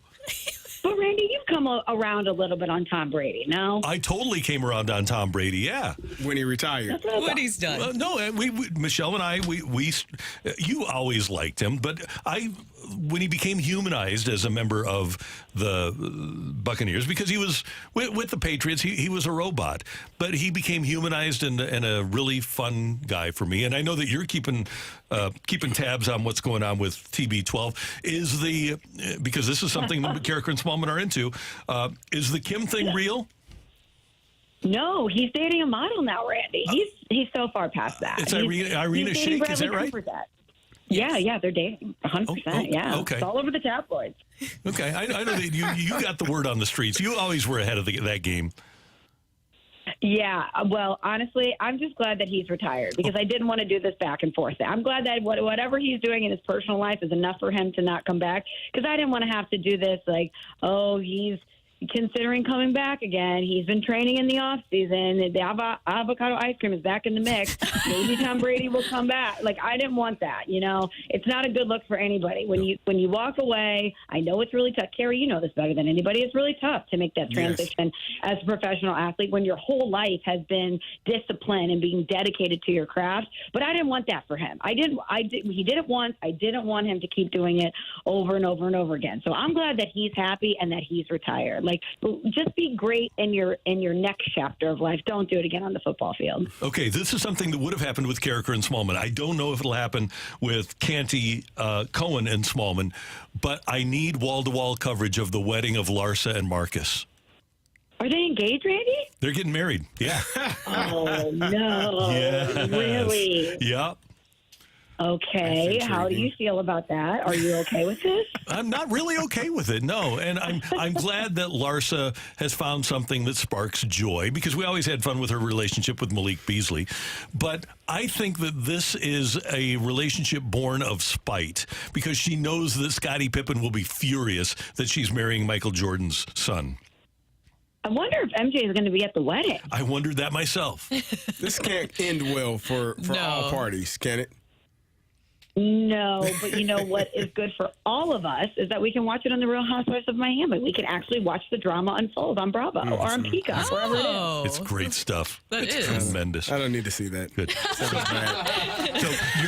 you are very busy. Like, tell us about a typical day because when you and I started a show, I think they told us on like a Friday and then a week later we were doing a show. But you've got some time to prepare. What are your days like leading up to September 5th? So we don't get a ton of time. This all just kind of happened really quickly. Like, they gave me the phone call, I think, on a Friday, and the New York Post broke it on a Tuesday, and we hadn't even organized everything yet. It wasn't even fully a done deal when the New York Post leaked it, but that kind of set everything into overdrive. So I guess shout out to the New York Post for caring about what we're doing. But, it's been a lot. To build a show, just to give people a peek behind the curtain, it takes a lot of work. To do a show day to day takes a lot of work. To build a show takes 10 times as much because you're trying to learn about your co-host. I mean, I had worked with Chris Canty for a week during the summer on Greenie, and that's it. And he was in a different location. We've never been in the same room together. I just recently met Evan for the first time. We've gone to lunch and subsequently met one other time with new members of our team. But, I've been in a room with one of my co-hosts twice, and my other co-hosts I haven't even been in the same room with. So we're going to have to get together. We have a lot of ideas. We have to find out about one another because chemistry is the most important ingredient with any radio show. I mean, TV too, but in TV you have the bells and whistles. You have all the graphics and the video and the outfits and the hair. So there's a lot more to look at. In radio, if people don't vibe, the audience knows. It's the most transparent medium out there. So I would say step number one is getting us all on the same page, and we've been talking every day, and I can't tell you how excited I am to work with these two guys every day. They are both so awesome, and I think we're going to have so much fun every day, which is great. But, we have a show name. We're coming up with music, with graphics, with, we're talking about the new set that we're doing. We have a photo shoot. every day there's this massive checklist of things that we need to do. And by the way, I haven't even talked about the content side yet. We've got football coming fast and furious, so I'm doing a lot of prepping on football and research and stats packets and making sure that when we hit the ground running on September 5th, we are all ready to go. So it's a lot of work, but I'm really grateful for the work, and I'm really, really excited to get going. Michelle, how are our Illini going to be this year? Carrie, I think that they're going to be in the mix. I'm just hoping that we can have a season like we had last year. If we could take a step forward from that, that would be great. I just don't know if they're there. Yeah. I need to see it out on the field. What's your take on it? I am not enthusiastic about it at all. They lost a lot of people. They lost some good players. That secondary, you lost 3 players that went in the top three rounds, the first 3 rounds of the draft. So I don't know how they get better. Offensive line should still be good. Running back, we'll figure out. Chase Brown is no longer there. I don't know what's going on at quarterback. We'll see. It's got a lot of question marks for me, Michelle. But I didn't think they would be that good last year, Carrie, so I'm just kind of leaning into the fact that I haven't been able to be optimistic about an Illini team in, I don't know, a decade plus. So maybe Coach Bielema and the squad can figure it out. But I'll tell you what, Carrie, we're talking obviously so much NFL at the network. I am so pumped for Devin Witherspoon landing in Seattle. Yes. I think that's the perfect spot for him, and I think he is going to be an absolute star there. I agree with you 100%. Yeah, he's in a perfect spot. Michelle, we can't wait until you get started. We'll be listening every morning to Canty, Cohen, and Smallmon here on 101 ESPN. It'll be great to have your voice back on in your hometown. Congratulations, well-deserved. And as your show unfolds and as the NFL season unfolds, what we're going to do is once you get off the air at 9 o'clock, 10 o'clock Eastern time, we're going to get you on at like 9:15 some days just so that we can continue having you talk after 4 full hours of intense radio programming. Well, you guys know I'm coming on with you anytime you ask, and that's not talking, that's hanging out with friends. So anytime you guys call, I am there for you. And thank you, as always. I can say it behind the scenes, but I want to say it here publicly. No one has supported me more than you guys. I mean, you check in with me all the time. You're constantly giving me encouragement. Carrie always sends me a star to hype me up. He's a coach to the core to let me know that I'm a star. And without you guys, I never would have had the confidence to make this leap. So thank you. Thank you so much for all of your support and your love. And you guys keep crushing it because I love listening to you guys every day, too. So just a big old love fest over here. But thank you very much. Absolutely. And we'll hear you in the Fast Lane on Friday afternoon, right? I will be there. In studio. Awesome. Thanks, Michelle. Talk to you later. Thanks, guys. Have a great show. Talk to you later. Michelle Smallmon. Again, September 5th, right here on 101 ESPN from 5 to 7 before us with Canty, Cohen, and Smallmon. And you will hear Michelle on the Fast Lane coming up on Friday. Somebody's out. I don't know who it is. But killing me, Small. there she is. Coming up next on 101 ESPN, a little rock and roll before Adam Wainwright at the bottom of the hour on the opening drive on 101 ESPN.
I want you to download the Schnucks Rewards app and become a member of Schnucks Rewards. And you can get so many great advantages with the Schnucks Rewards app, including rewarding yourself. Every single day you go to Schnucks, you get 2% back on every single purchase.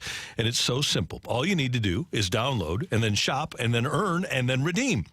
Show your barcode in the app or use your phone number at checkout. And not only do you get points and money off, but the Schnucks Rewards app has a lot of other features designed to make your grocery shopping easier.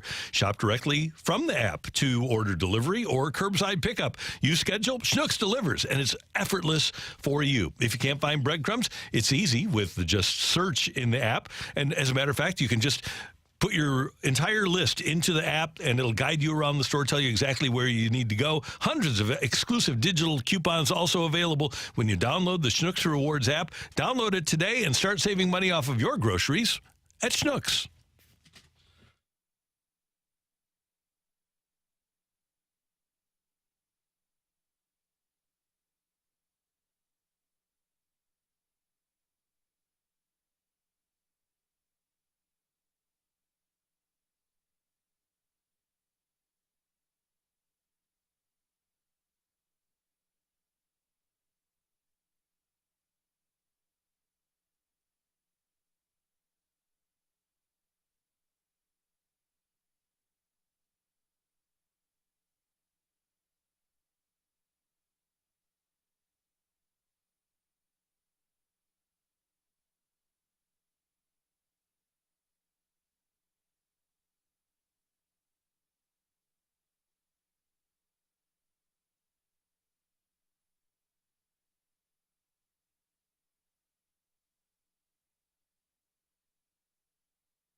I want to rock.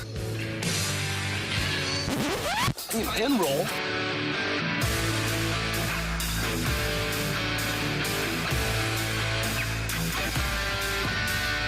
Let's rock. Let's rock today. It is time for Rock and Roll. And Matthew Rocchio has some for us. What do you got, big boy? Well, let's give away some tickets. Speaking of a little rock and roll, no better time to give away some tickets than during rock and roll. Oh, here's what we need to do then. We got tickets to win a pair of lawn tickets to see Shinedown with special guest Papa Roach. Okay. Next Sunday night, September 3rd at Hollywood Casino Amphitheater. That's the night before Labor Day, kids. Text in to score free tickets. Answer a question now at 314-399-9646, 314-399. Yo-ho! And find a bonus chance to win for tickets for the show right now on the 101 mobile app. You can get all the details at 101ESPN.com. But, Matthew, how can people get lawn tickets to see Shinedown with special guest Papa Roach next Sunday night, September 3rd? Randy, don't give away the answer to the question, but yesterday we were debating. We were trying to figure out what genre is Shinedown. We're going to go according to Wikipedia. What genre of music does Shinedown play? Remember that. What is Shinedown? Shinedown. What genre of music does Shinedown play? Yep. Now, don't be mistaken by the way that Randy's saying this, or maybe you should, but the photos of what these groups look like. That looks like that. Yeah, it's the Stadium Country, right? Peaky Blinders. Yeah, it's kind of like what that's what like Luke Combs usually does. Glaucoma? Glaucoma? Glaucoma. Combs. You said glaucoma. Combs? I don't know how to say his name anymore. Shinedown. All right, let's get into what would a Southern belle think of Shinedown? Oh, Shinedown. Well, that's just one of my favorite bands that you see out there because it sounds like a great country music band. I do declare. Some of the textures are saying country. We'll see if that's the right answer. Let me tell you this. They're from, as Adam Wainwright calls it, South Atlanta, Jacksonville. No, South Atlanta. South Atlanta, Jacksonville.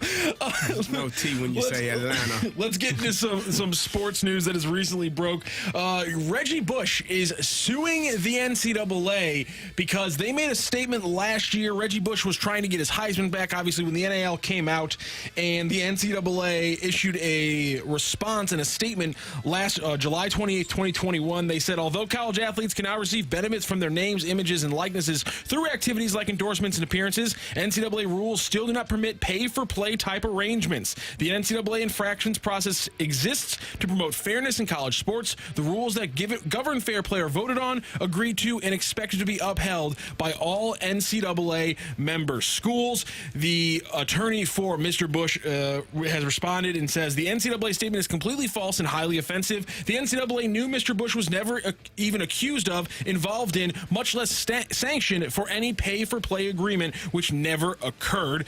Bush's required 10-year disassociation from USC ended back in 2020. First of all, Reggie is litigious. He got $12.5 million from the Rams. He did. For slipping on the concrete at the dome, which the Rams were responsible for. Oh, my God. So St. Louis was taken out of the lawsuit. The Rams wound up paying him $12.5 million.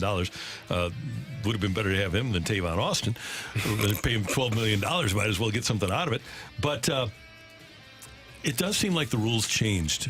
I don't know what the legal name of this is, but and I know it's not a criminal case, but it seems like the rules were different when his parents got a house for him playing for USC. I haven't watched the Johnny Manziel documentary, but it seems as though he was getting a lot of benefits. Oh.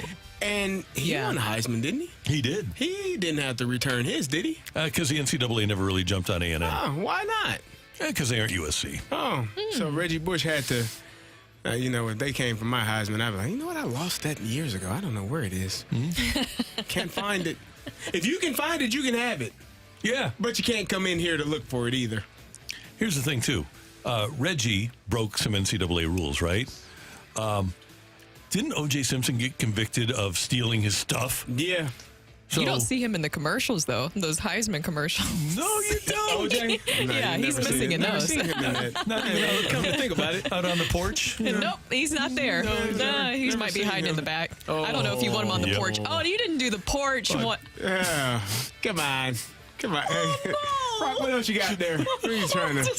Yes. I just want to say congratulations to Andrew from Kirkwood who wins our Shine Down tickets. Shine Down tickets. Also, I just want to shout out to the one texter who is legitimately angry right now that we have no idea what we're talking about with something we're promoting. I think they might have missed the joke. Okay. So what genre of music does Shine Down play? They are, according to Wikipedia, just a rock band. Not rock and roll, but mind you, that's sacred and you should never touch it. And it's a completely different style of music than rock, Brooke, apparently. It's very different. Shine Down from Jacksonville. Shine. You definitely probably. Wow, they sell all caps. So aggressive. Yeah, that was me, not Randy, who responded. He said, maybe you should do a little research before you start talking about something the station is promoting. Shaking my head. So sarcasm kind of goes over. Well, see, Carrie, when you shake your head, it creates a concave that lets things go over your head easier. So as you're shaking, don't worry, it creates a wind tunnel. Something in the business that we call a bit. Randy, you're going too far. Sorry. You gotta dial it back. This is clearly too much. Just let it go. Sarcasm is definitely nuanced. Not many people. I've learned that. Yeah. Wednesdays with Waino next on 101 ESPN.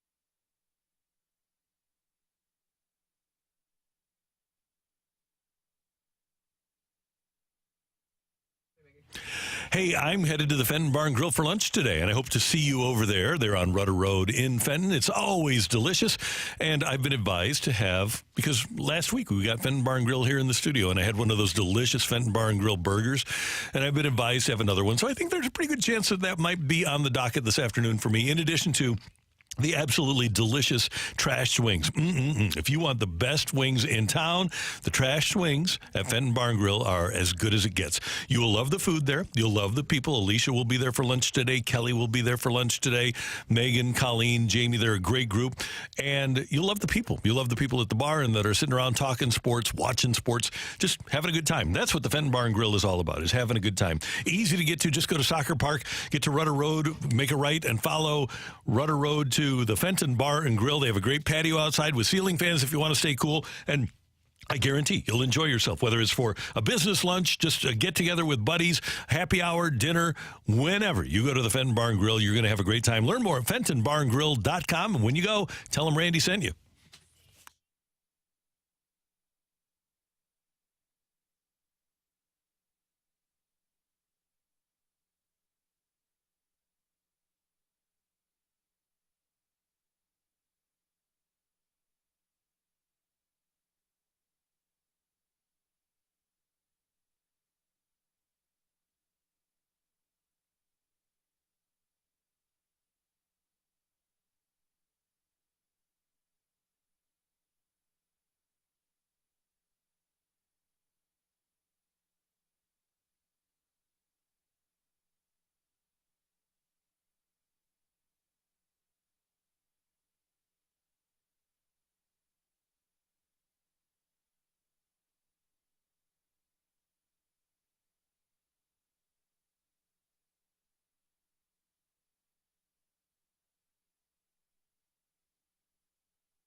This is Rocky with your Sports Center update, driven by Johnny Londoff Chevrolet and Johnny Londoff Autoplex. The Cardinals fall yesterday 6-3 to the Pirates in Game 2 of their 3-game series. They're back in action today. Early game, 11:35 first pitch. It'll be Zach Thompson facing off against Luis Ortiz. The lefty for the Cardinals, Thompson, is 2-5 on the season with a 3.90 ERA through 30 innings pitched. That is your Sports Center update, driven by Johnny Londoff. Find your roads and shop 24/7 at londoff.com and londoffautoplex.com.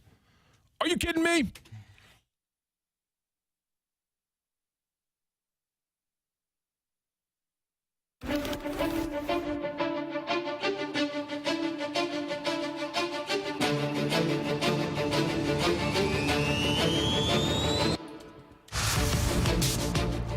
It is the opening drive on 101 ESPN in St. Louis with Brooke Grimsley and Super Bowl champ Kerry Davis. I'm Randy Carricker, and it is Wednesday, and that means it's time for Wednesdays with Waino. Cardinal right-hander Adam Wainwright joins us here on the opening drive every Wednesday. Good morning, sir. How you doing? Doing all right. How's everybody doing there? We're doing good. 2 hours away from game time. I got to start with this, Adam.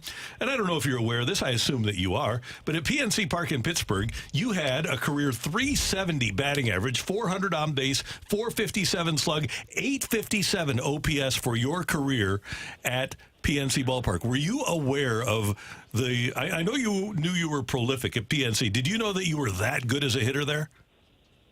Well, I'm glad you brought that up, Randy. I wanted to talk about that this morning.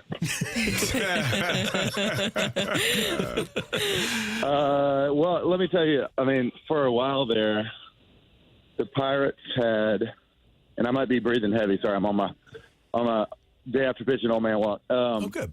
The Pirates had like the first pick in the draft every year for a few years there when I was first coming up, and seemingly they took a left-handed pitcher every year that threw like 90 to 91 with a little sink and a little cut and a little baby curveball. It's like they're like, one of these guys is going to be great.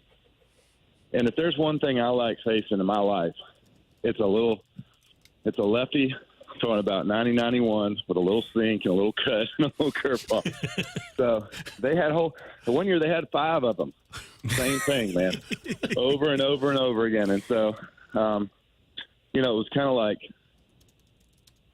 early in my career too. I didn't pitch well there, but we always won anyways because Albert Pujols was coming in, hitting 2 home runs a game against those little guys. So, but there were some good competitors too. But yeah, I liked facing those little lefties throwing 90, 91, outer half down, and then just God, oof.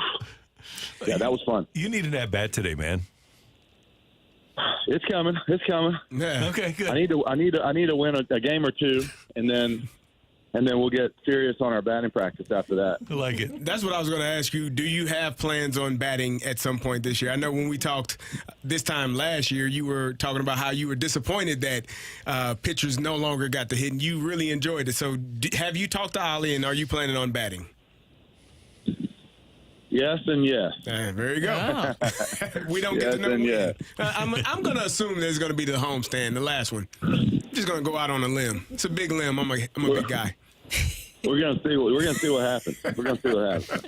Who knows these things, Terry? But I'll tell you what, it won't be for a lack of asking. I can tell you that. Well, Waino, I did want to talk to you about last night. Things were really going your way in those first 3 innings, and then it kind of went the other way in the 5th inning. With the way that things have really gone this season, does it feel like everything just has to go perfectly? And how do you handle the pressure of that? Well, I had a 1-hitter going into the 5th inning, and 2 different things happen in the 5th inning. I have a 0 there. I mean, it's I just can't make excuses though. That's just not how competitors do. So, I mean, I would love to have had a perfect strike, called a strike, and we'd have had a 0 there. I would have loved to had 1 or 2 of those ground balls go at somebody or something, but. You know what? You just can't do that. I mean, that's pitching. That's baseball, and that's the way it goes sometimes. But the thing that's really frustrating again is I gave up a bunch of 2-out runs again, and that just means you're 1 pitch away from making it happen, and didn't make it happen. So that's what I keep getting stuck with. And I'll tell you, man, it's been one thing after another all year long, and that's for the whole team. So we just got to keep. We just got to keep grinding and keep going after it and keep expecting good things to happen. And hopefully eventually good things will happen. When you see Willson get frustrated like that, I'm sure that his at-bat was frustrating enough. But as you said, some of those pitches that you were throwing should have been strikes as well. Do you get excited when you see one of your guys kind of having your back like that? Well, I mean, he was calling a nice zone, and then all of a sudden in the biggest moment he got really tight. Mm-hmm. And he stopped calling corners, he stopped calling down. And then all of a sudden, when we come up, he's calling, 8-10 inches down below the zone, and you're going, wait now, wait a second. So, and here's the thing though, umpiring is just really hard. It is. I mean, I umpired in Little League for 2 seasons, and I tell you, it's hard. It's hard, and it's a lot harder when you got big league pitchers throwing good stuff that moves right at the last second. You got to be on your game. It's really tough. So I don't for 1 second think it's easy. I also don't for 1 second want robot umpires. I think that would be terrible. I think it would be so bad for the game for a couple reasons. So, one, the human element of the game is one of the most beautiful things of the game. I actually miss some of the arguments and stuff that we have with when now everything's just like, well, we'll review it. I kind of miss an Aaron Boone going out there and pointing around and gesturing all the. because, baseball arguments are different. If you see somebody arguing in the parking lot, they're not pointing to the mountains and to the clouds and to the stars, and they're not, their body language is not doing what a manager does. But a manager's got to show everyone in the stadium exactly what he's thinking, because they can't hear him. They got to show them with their movements. So it's entertaining. Two, if you had robot umpires, there's no more art to receiving a ball well or making a pitch look good on that outside corner or just off the corner. There's no more art to that. So pitchers can just heave it in there, not caring where it goes, and the box will tell if it's a strike. And the catcher doesn't have to frame it well. He can just throw it up there, and whatever happens. And I just think that would the artistry of pitching and catching would be gone, and I think that would be terrible. Waino, 95% of the umpires are good. I do think there is a group that needs to have a robot umpire, because you can have. And last night you had a good home plate umpire. I mean, he's a good umpire, but that inconsistency is what drives me crazy, and that would be the one advantage to me of having the automatic strike zone. Actually, there's two. Number one, consistency, and number two, the strike zone called the way it is in the book, where it's at the middle of the chest, so that it forces people to swing the bat. Because to me, one of the things that happened in baseball, and it happened during your career, is rather than go up and swing the bat, guys came up to the plate wanting to take a walk. Yeah, we got Matt Carpenter to blame for that, don't we? Yep. Well, and analytics. Well, you know what, though? If you got an umpire who needs to have a robot umpire calling his strikes and balls, he shouldn't be calling balls and strikes. Agreed. That's just the way it is. I mean, there's plenty of guys who are really great. I'm sitting up. Let me tell you something right now. I'm sitting up here at the highest seat at PNC Park, looking down on this incredible stadium over this great city. Those cool bridges in the background, the community bridges back there, and I don't say this like I think this is the prettiest park in all of baseball right here. This is it. Wow. And everybody that travels says that the two in the National League are San Francisco and Pittsburgh, but you've got Pittsburgh as number one as the most beautiful. Yep, I do. They just did such a great job. I actually think Cincinnati could, if they redesigned their outfield wall, I think they would have something similar to this, because they're right on the river and it could look over the city. It would be really great.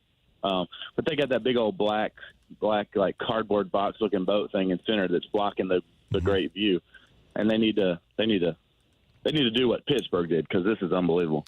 Adam, I think I've heard you say, whether in conversation or at public events, how proud you are of pitching for the St. Louis Cardinals. And you said last night, what do I say to this fan base? And that is so unusual for an athlete to say that. And I just want to thank you for that on behalf, because I'm a fan with access. That's what I am. I never played. I don't have the knowledge that you have, but I look at it from an emotional standpoint, and that is an emotional thing for you, I know. What is it, or when was it, that you thought to yourself, you know what, I really care about this city and these people? Well, I mean, also, I think early on in my career, Chris Carpenter taught me, the importance of speaking to the media respectfully, and I took that to heart. But then at some point along the line, I realized that it's not just about the media. There's hundreds of thousands of people, maybe more, watching this on TV, this interview, and so when I'm speaking to the media, I'm actually speaking to them. I'm speaking to those people at home who watched all 9 and are now wanting to watch more, and they want a little glimpse into the game from the guy who was on the mound, and I appreciate that. So the one thing I've always tried to do, now this irks some people, because some people are like, "Oh, stop! He's telling the same crap every time," and I understand that, but for the people who do care, I feel like it's my responsibility to stand up and give honest answers for things. Tell them what I was thinking, what happened, what didn't happen, what could have been different, or how I could have done things better, and actually stand up and take that blame or credit, whatever it is, it's good or bad. I think you have a responsibility to speak to the media, but not just the media, but to the people, and they deserve because they're pouring their hearts out for you. You deserve to pour. You have to pour your heart out for them. And so, and I've always tried to do that. You know, whether it's right or wrong, I just felt that's the way I look at it. I feel like the fans deserve that and need that. And I just try to give. You know what? I give my best when I'm on the field, and then when it's over, I try to give my best when we're doing the interview too. Well, Waino, speaking of your impact, we had so much fun this past weekend with your big league impact event, getting ready for fantasy football. And if you don't mind, you shared this very touching story that I thought was great. It was great hearing that in person about a player named Mauricio Dubon and just how much big league impact has impacted his life and others. Yeah, so I was pitching against the Astros this season, and the Astros beat us, and you know, I was just getting done with my media interview, and I get a text from our old clubhouse guy, who's now the visiting clubhouse guy, Rip Rowan, who's a great friend of mine, and Rip says, "Hey, Adam, Dubon would like to come over and speak to you and have you sign a jersey. I know that the game just got over and y'all lost, but is that something that you would be okay with?" I said, "Yeah, you know, I appreciate that. Thanks for wanting to tell him to come on over." And so he comes over, and this is just where the power of humanity just sometimes outweighs the power of baseball, and maybe just shows that we're all a big family in baseball too. But Mauricio comes over and says, he hands me a jersey and says, "Would you please sign this for me? I just always respected and thought you were a great pitcher or whatever, but I have to tell you a story." I said, "All right, what is it?" He said, "I'm from a little town in Honduras, right outside of Coyos Aldea, where you and your charity team came in and gave us clean water. You built a clean water project in the village there, and I just wanted you to know that affected me like greatly growing up, and you know, allowed us to do a lot of things we wouldn't have been able to before. And I just appreciate you coming to my country and doing that for us." And immediately you go from being pretty down about the game and the way everything is to going, man, okay, what I'm doing here in baseball is great, but there's a lot more to it. You know, there's a lot more that's going on than just the game on the field. And it was a powerful moment for me to know that what we're doing actually with Big League Impact and some of the other things we're doing with Water Mission, it's actually making a difference and changing people's lives. And, you know that. I feel like I knew that, but when you hear those validating stories, it backs it up even farther. And that little town, I got to tell you, it is 2.5 hours from anywhere that is a city, anywhere that has anything, and it's just in the middle of nowhere. And this town is up on this way tall hill, and it's 2 miles. It's just over 2 miles down to this stream where they were getting water in a bucket, and they would carry it back up this hill 2.2 miles to their house. And when they get it up there, it's not clean water. You know, it's river water. But that's all they had. So they were cleaning with it, drinking it, and cooking with it, and washing with it, and everything. So now there's a clean water project at the very top of that we implemented through Water Mission, which is an incredible organization, and 50 taps running from that water project all throughout the village, so that nobody has to go outside more than 50 feet from their doorstep to get clean water.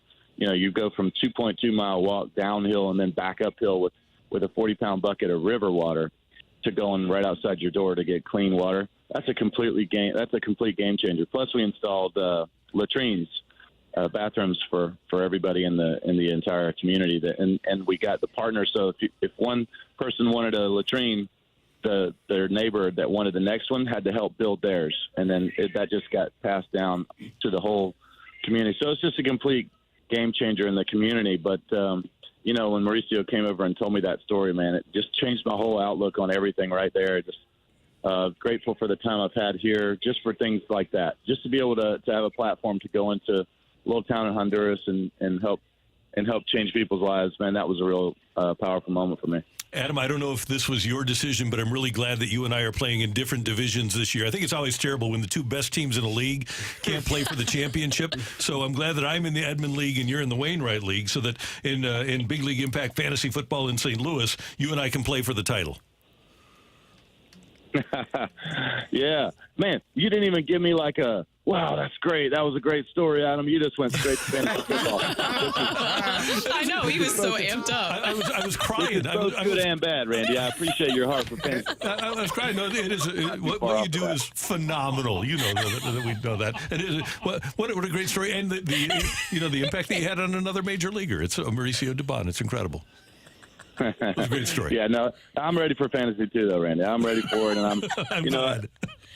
I'll miss the free wins that I get playing y'all every year, but I'm glad we can have a chance to square off in the finals. And plus, the other day at our fantasy draft in St. Louis at Busch Stadium the other day, well, I can't say fantasy draft anymore. In our fantasy draft kickoff party, we raised over $100,000 the other day. So I want to say a big thank you to our supporters who showed up that day. We got 7 leagues of 12 this year. It's going to be great.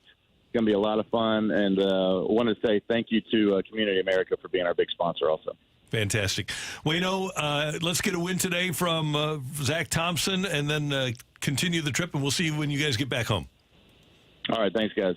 Thank you. Have a great day. That's Adam Wainwright joining us Wednesdays with Waino on 101 ESPN. We'll have a quick wrap-up before the balloon party next on 101 ESPN.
Hey, I feel so much more energetic because I've used Mentality. It has made a big difference in my life. And guys, as you age, it'll make a big difference in yours. If you go to Mentality in Chesterfield or South County, find out where they are at lowtusa.com, your life is going to be different because you'll have an energy level that you didn't have. You aren't going to be tired all the time. You'll be able to get through workouts and bike rides and runs and walking the golf course. Maybe not when it's 195 degrees outside, but your normal life is going to be so much better. You're going to have so much energy, so much more mental acuity because of Mentality. Here's the way it works. You go in. They'll do a complete panel on your blood work. They have board-certified physicians that are going to perform these tests to find out where your testosterone level is. And then when they do, they're going to restore your testosterone level back to where it was when you were in your 20s. They've got an FDA-approved supplemental treatment. You go in every week, you get a shot, and your testosterone level will respond, and so will your energy. It's Mentality at lowtusa.com. They'll work with your insurance company for low out-of-pocket expenses, and you will feel so much better when you go to Mentality. Get started today at lowtusa.com.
Some fans are just ignorant and rude.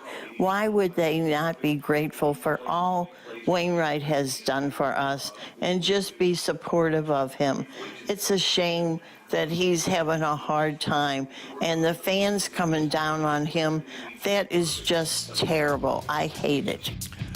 Janet, thanks for the mic drop with the 101 ESPN app. If you missed the Adam Wainwright interview, you can hear it on the website or on the app, brought to you by Dobbs Tire and Auto Center. Also, Michelle Smallmon, and I agree with Janet. Man, I'm glad that Chris Carpenter was right at the beginning when in 2012 when he was struggling, because I do know that social media would have killed Chris Carpenter in 2012, and they would have killed Bob Gibson in 1975 and Bob Forsch in 1988. I'm glad that these great Cardinals before these guys didn't have to endure that. And you know what I'm really glad about is that that Albert Pujols didn't re-sign here in 2012, because if Albert has the last 5 years of that contract with the Angels, he would have just been eviscerated by the people on the social media. We love Janet. I definitely thought Rocc was saying a different Janet when you said Janet. Like a Janet Jackson? Yes. That's always what I thought. Miss Janet? You said Janet. I'm like, Janet Jackson? Miss Jackson, if you're nasty. Yes. Oh, sorry. That Janet. That Janet. Yeah. But we love our Janet. Yeah. We do have a balloon party coming up here on 101 ESPN at... well, it's from, 10 to 11, because it's almost 10 right now, with T-Mac and Ajax. And then you've got BK and Ferrario. I think maybe minus Ferrario this week. Is that right? He's out of town. Family. Oh, family obligations. Yeah, and then the Fast Lane coming up this afternoon as well. Great job today by our producer, audio engineer, Matthew Rocchio. Thank you, sir. Pleasure. Brooke, this was fun. Yes. So you're being a Georgia girl today. Yeah. Even though you're at Tennessee, St. Louis. Yeah, it's just a shirt. Okay, good. It's a shirt. It's a good. I'm wearing a Folds of Honor shirt. Nice. CD's wearing CD's wearing his Hazelwood Central Hawks shirt. Go Your face. We want to see your face. Who said that? You want to see my face? We're back to football season, so you can go Hawks. Go Hawks. There we go. Yeah. That's right. Yeah. We thank you for tuning in, texting in, and being a part of the show. For all of us until tomorrow morning at 7. Have a great hump day, St. Louis. That's right.